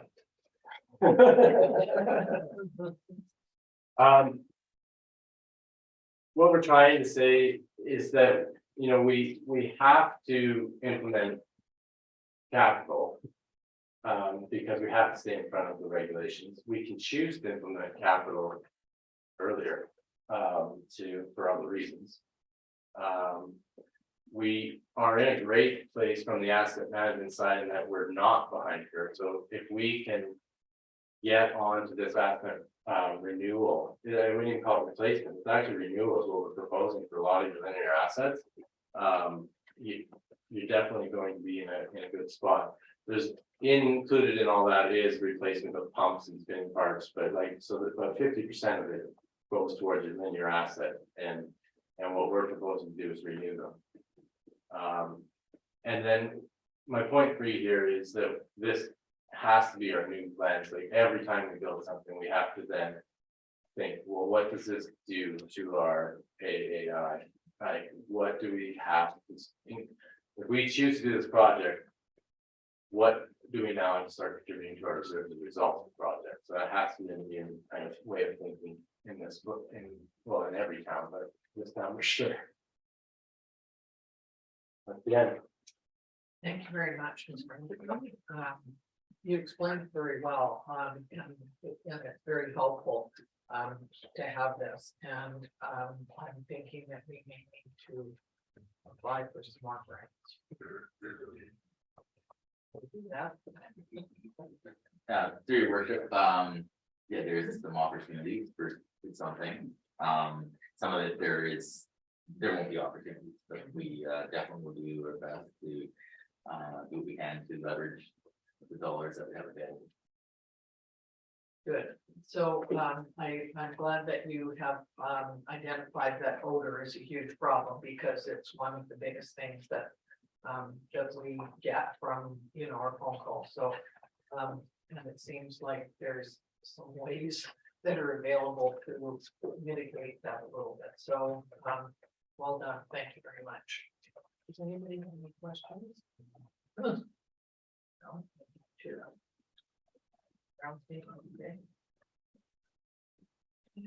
Okay, thank you very much, Steve. We appreciate you coming and explaining this to us.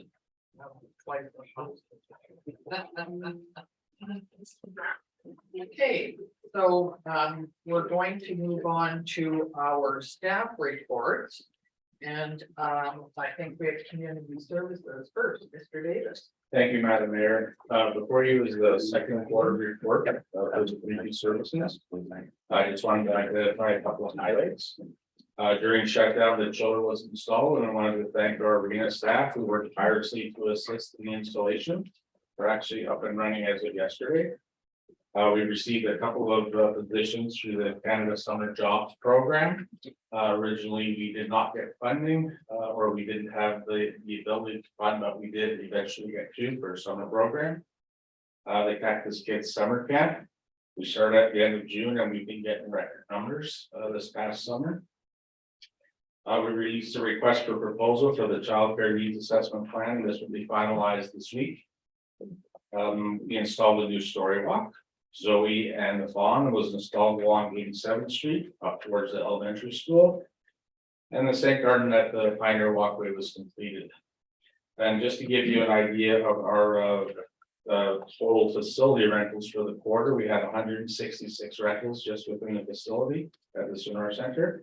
And our total drop-in and membership check-ins were just under 3,500 for the quarter.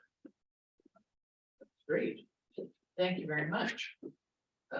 You've got lots of things in your report here too about community connections and organizations and what we do. So I appreciate all of that information included. That okay. Does anybody have any questions?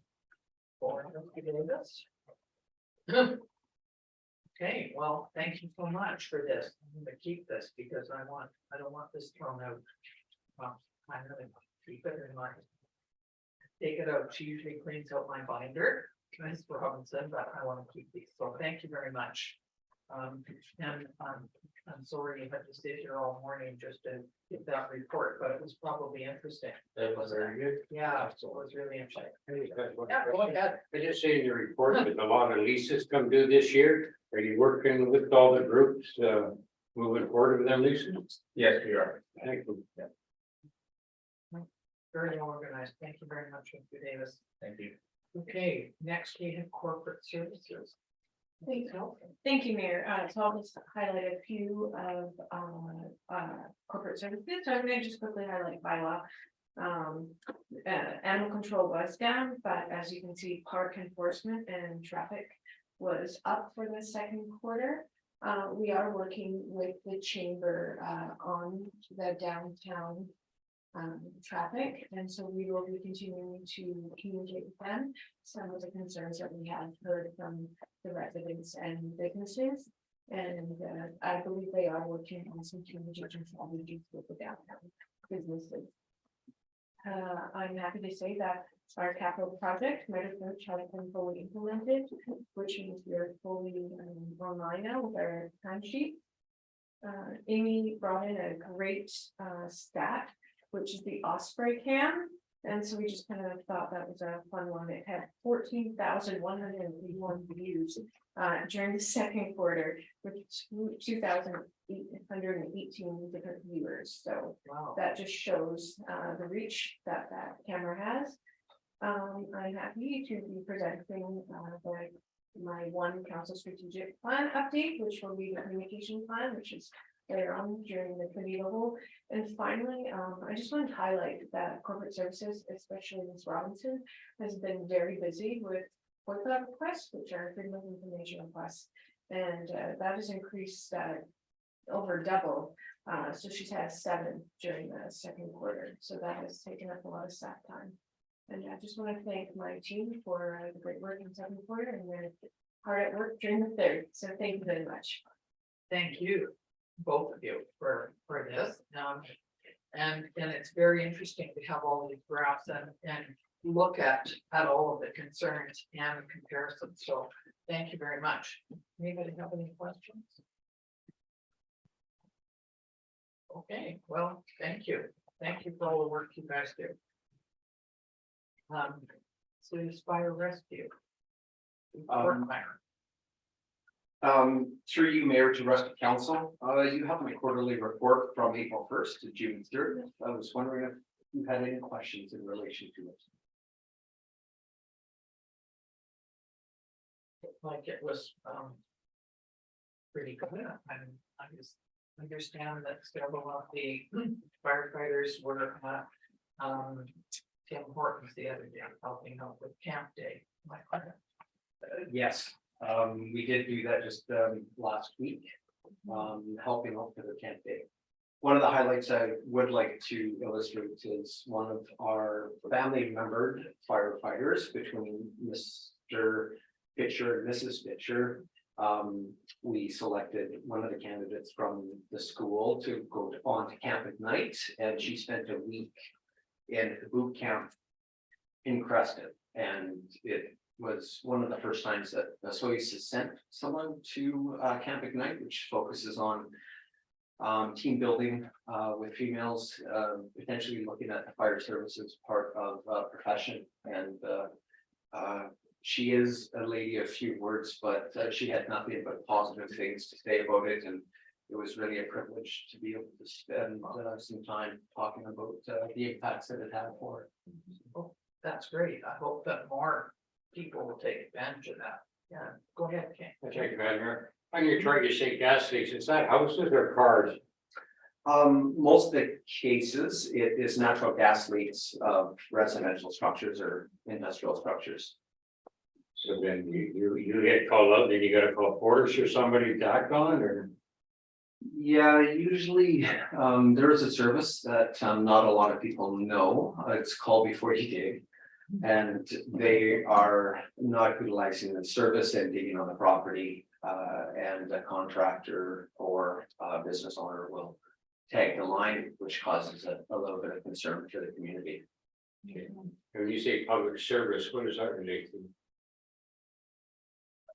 Public service is something that falls kind of outside the realm of what fire services sometimes do on a day-to-day basis.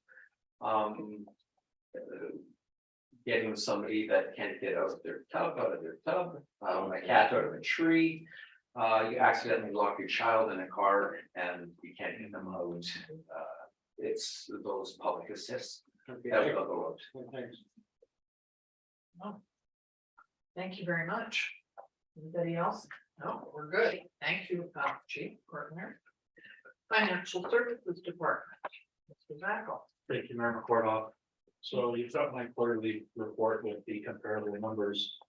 Just wanted to touch upon the financial update, and that's our projected surplus for general fund of 720,000. As of June 30th, the majority of that's from the return on investments. With the rate increases that have been happening, we've been able to get a much better return. Currently rates are very, very, very good. Our municipal grant, we received $27,000 more than we projected salaries, we projected the surplus. Our insurance claims, we got a $20,000 surplus projection, and we've got 70,000 in community development funds that we haven't utilized either. Our sewer fund's got a projected surplus of 30,000, and the water fund's got a projected surplus of 60,000. And currently our Sunball Arena as well has got a small projected surplus of $667. And at this time, I'd like to ask if there's any questions from council. Go ahead, Councilor Bennett, you asked first. Thank you, Madam Mayor. Just on other revenue where we have grants. Yes. Cut up and they go like 4,988,000. Yeah, and then they reduce down to 1.7 million and 227. Why haven't the grants go down? Why haven't that You're talking about under other revenue? Under investment and then grants? I'm just getting like.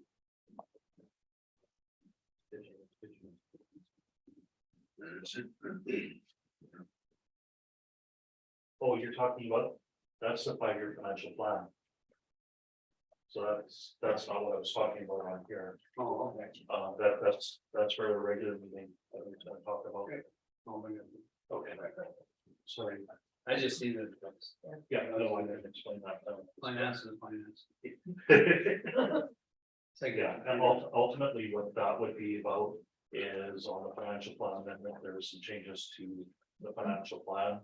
And be it up or down on the change in the grants. I would have recorded that, but I can get into specifics of what happened there. During the while. Mr. Zackel, can I ask, that how are we doing in collecting, taxes? Or for the town, are we above average or are we lower than usual? We were right on average, we were within 1%. Okay, As far as the pending tax sale properties, as of the end of June, we still had 7. We are down to 5 now. okay, We're trying every means possible to try to get a hold of these property owners, to try to get the taxes rectified. We don't want to have to go to a tax sale if we can help it. So we're able to be in contact with, I think, the majority of them. But there is a couple that we're still working hard trying to get a hold of. Or deal with the financial institutions to do that. and you've got 102 properties in arrears of taxes, how is that different? So that's significantly more than the previous year at this time. What we've seen after the tax due date, there's been a number of properties that have followed up and paid, because as soon as we sent out the reminder notices that they were still outstanding after the due date, that triggered a number of them to pay. So that number's probably come down fairly significantly down to say about 80. But yeah, it is concerning because there are a number of properties out there. What we've also seen is the number of property owners that are deferring their taxes. So they're taking advantage of that program to utilize the equity of the property to keep within means. We've seen an uptick in that as well. And do you see more people choosing to pay the town on a monthly basis rather than waiting until year end? No, that's been fairly static. Okay. We sent out reminder notices, we sent out inserts within the property tax notices to try to promote the pre-authorized payment plans. There are a number of property owners that take advantage of that and do that. You've got the other ones that have their own mortgages or paying for that. We're gonna try to do a separate list to try to see if we can get some more people doing that. Just because it takes a lot of pressure off during or at tax time for them. I remember the girls at the front during the last month have been busy taking in money, and some of them said, it's, some people come in and they're quite concerned because of course their taxes have gone up a little bit. Yeah. And it's difficult on them, so it might be something worth suggesting to people that, it's probably easier if you do it on a monthly basis, but. Yeah, exactly. I mean, And we would also communicate with the property owners that they are making money on their money that they're prepaying. Sure. Which in hindsight is also at a better interest rate than it was a year and a half ago, so. Thank you very much. Is there anyone else who has any questions of Mr. Zappa? Okay. Well, thank you, Mr. Zappa. We're glad to be back. That worked. And next we have Operational Services Department.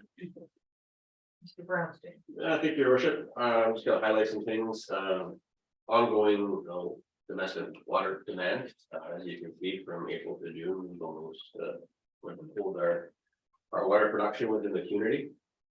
Just to reflect that, if you look at the main wastewater pump station discharge, you've actually seen a reduction in June, so that's showing that the majority of our water is not seeing our wastewater collection system, so it's being used for landscaping and outdoor activities.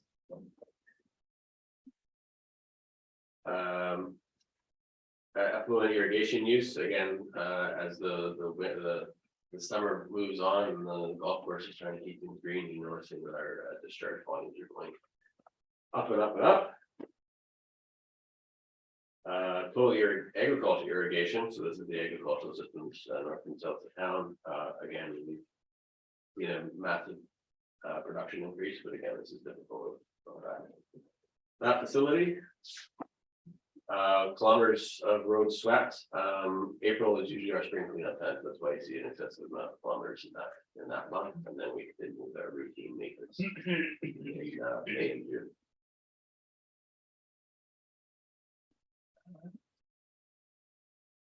The thing I just wanted to bring up with solid waste, I just want to give you guys a little bit of a heads up on our landfill operations. That we've seen our summer increases in regards to solid waste collection, as the community starts to become more and more average, and see more and more refuge being brought up to landfill. Are there any questions about the committee? Can I ask the area where you've got volume of pesticide herbicide used? Can you explain that a little bit? Because it's one of the questions that we get asked, why are we using herbicides and you're supposed to be doing something more natural? Thank you, Worship. Yeah. All this usage goes towards invasive species control. So the majority of this is actually puncture vine control. So that's what we use the majority of the herbicides and pesticides on. We try not to spray sidewalks or gutter any for real services now. So we're trying to work targeted spray with our use of these particular. So I understand puncture vine, is it not supposed to be literally pulled out by hand and double bagged and taken to the landfill? That is completely labor intensive for us. Yeah. So our more effective means of dealing with it within municipal property is actually spray away. But we asked. We asked the community to homeowners do it. Yeah, to do that, yeah. Thank you.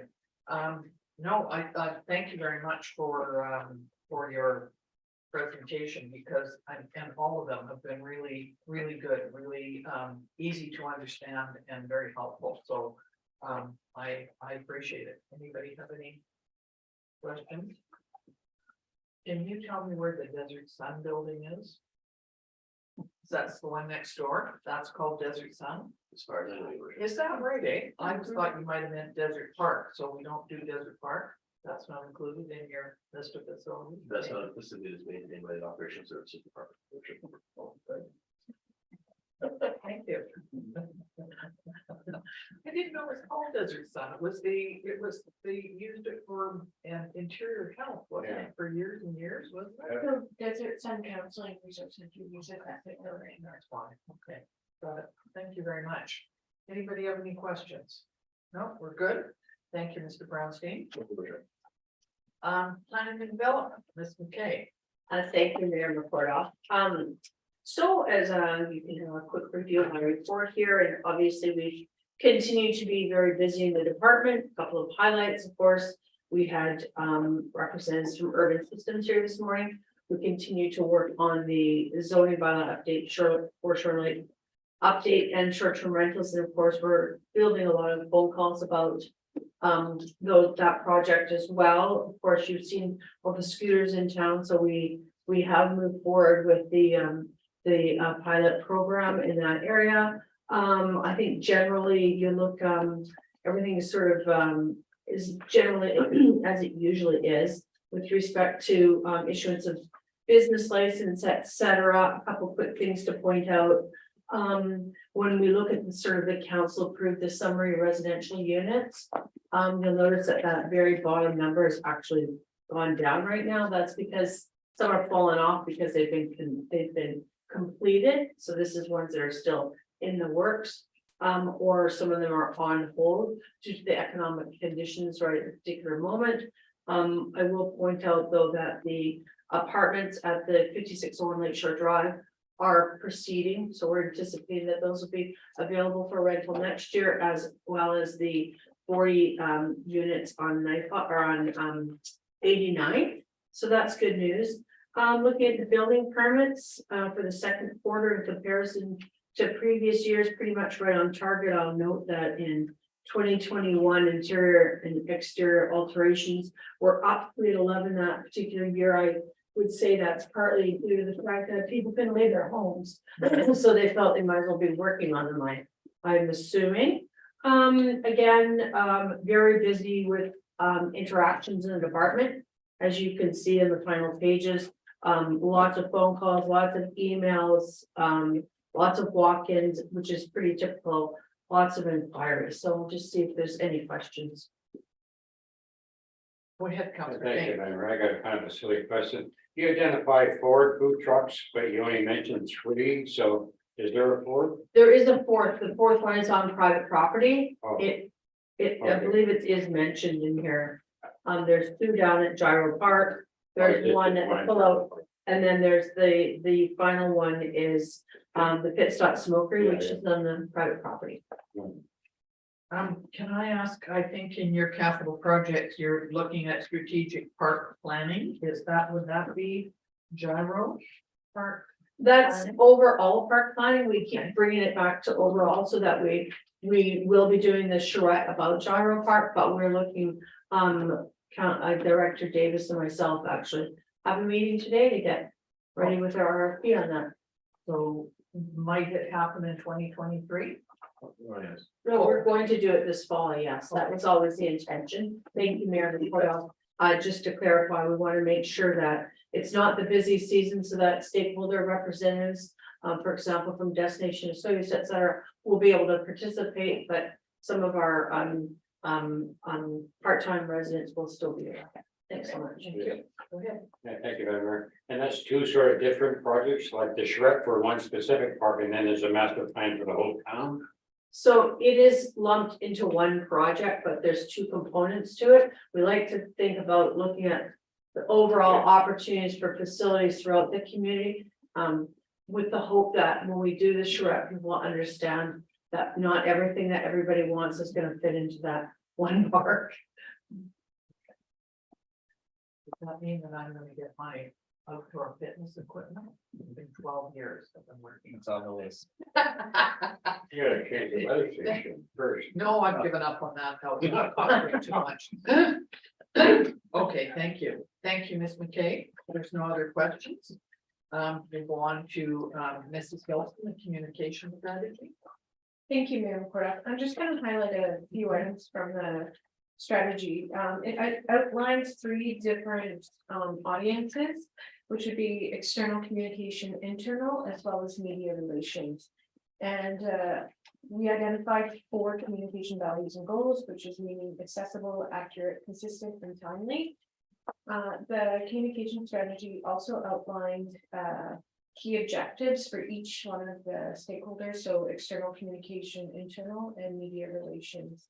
I just wanted to highlight that currently we don't have staff or dedicated resources to communications. And so therefore we don't have a presence on social media. We do note that there has been public pressure for the town to move in that direction. However, as it evolves, we need to ensure that we accurately look at it and make sure the information that we're providing on those channels is accurate and it's responded to in a timely manner. So we are recommending that if council does choose to move forward with the communication strategy, that they look at establishing resources which would include staffing and a budget towards communication. And that would be looked at during the budget process. So recommendations from staff is that council would, pardon me, the committee would pass one of the following resolutions. So that the committee would provide administration feedback on the strategy and request that changes be made and brought back to a regular open meeting for council's consideration of approval. Or the committee requests that administration bring the communication strategy to a regular open meeting for council's consideration. That the committee recommends to council not to move forward with communication strategy at this time. Or that the committee recommends to council that staffing requirements to fulfill the communication strategy would be considered during budget deliberation. Thank you. Anybody want to comment on that? I do think we used to have a communications person on staff. And so I do know that corporate services has taken over that, and obviously that's a big job. It seems to me that if we're going to look at this, that maybe my thinking only that we look at this during budget deliberations and see what we could figure out before we get started on something. And is it even possible to have a part-time person doing that? Mr. Wisling, does that make sense? Or I think that is something that we're looking at. I'm gonna kind of speak with Sure, the go ahead. CEO, but I think he has been working with other municipalities within the area to see if that's something that we could share with as a staffing resource. So Okay, there could be the potential to have a half-time position that we could share with another municipality in our area, meaning the regional district. okay.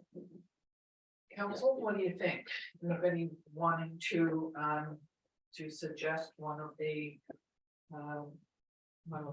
4 options that's there for us to consider? I don't think it's us to choose an option this time. It's like, let's bring it up at budget and see which way we want to go. Would that be number 4 then? Yeah. Okay. So, yeah, I think we need to sort of be a little bit proactive here and suggest which one of these we like to sort of start off with. Did anybody else have anything? Under option number 4 as well. Or, yeah. Okay. You okay with that too? Is that all right that we sort of bring forward a motion that resolution that we go with option number 4 and that be brought up at budget time? Does that make sense, Mr. Reggie? Yes, Your Worship. With communication, it's similar to a lot of other services. We can drive the Jetta, or we could get, a full-blown Cadillac. And, it really depends on how far council wants to go as to how much communication, we can ultimately provide. as indicated previously, we are looking at potentially partnerships with other municipalities going up. Don't say that is gonna happen, but that is an opportunity, but I think council, even administration needs some direction as far as how deep you'd like us to go, because it is something that no matter what you do, you could always do more. But if you like generally the outline of what's in the communications strategy, we can go back, but as long as council is aware that, you can always do more and, just depending on what that limit is. So what we plan on doing in the budget documents is identifying several services that we likely have efficiencies in.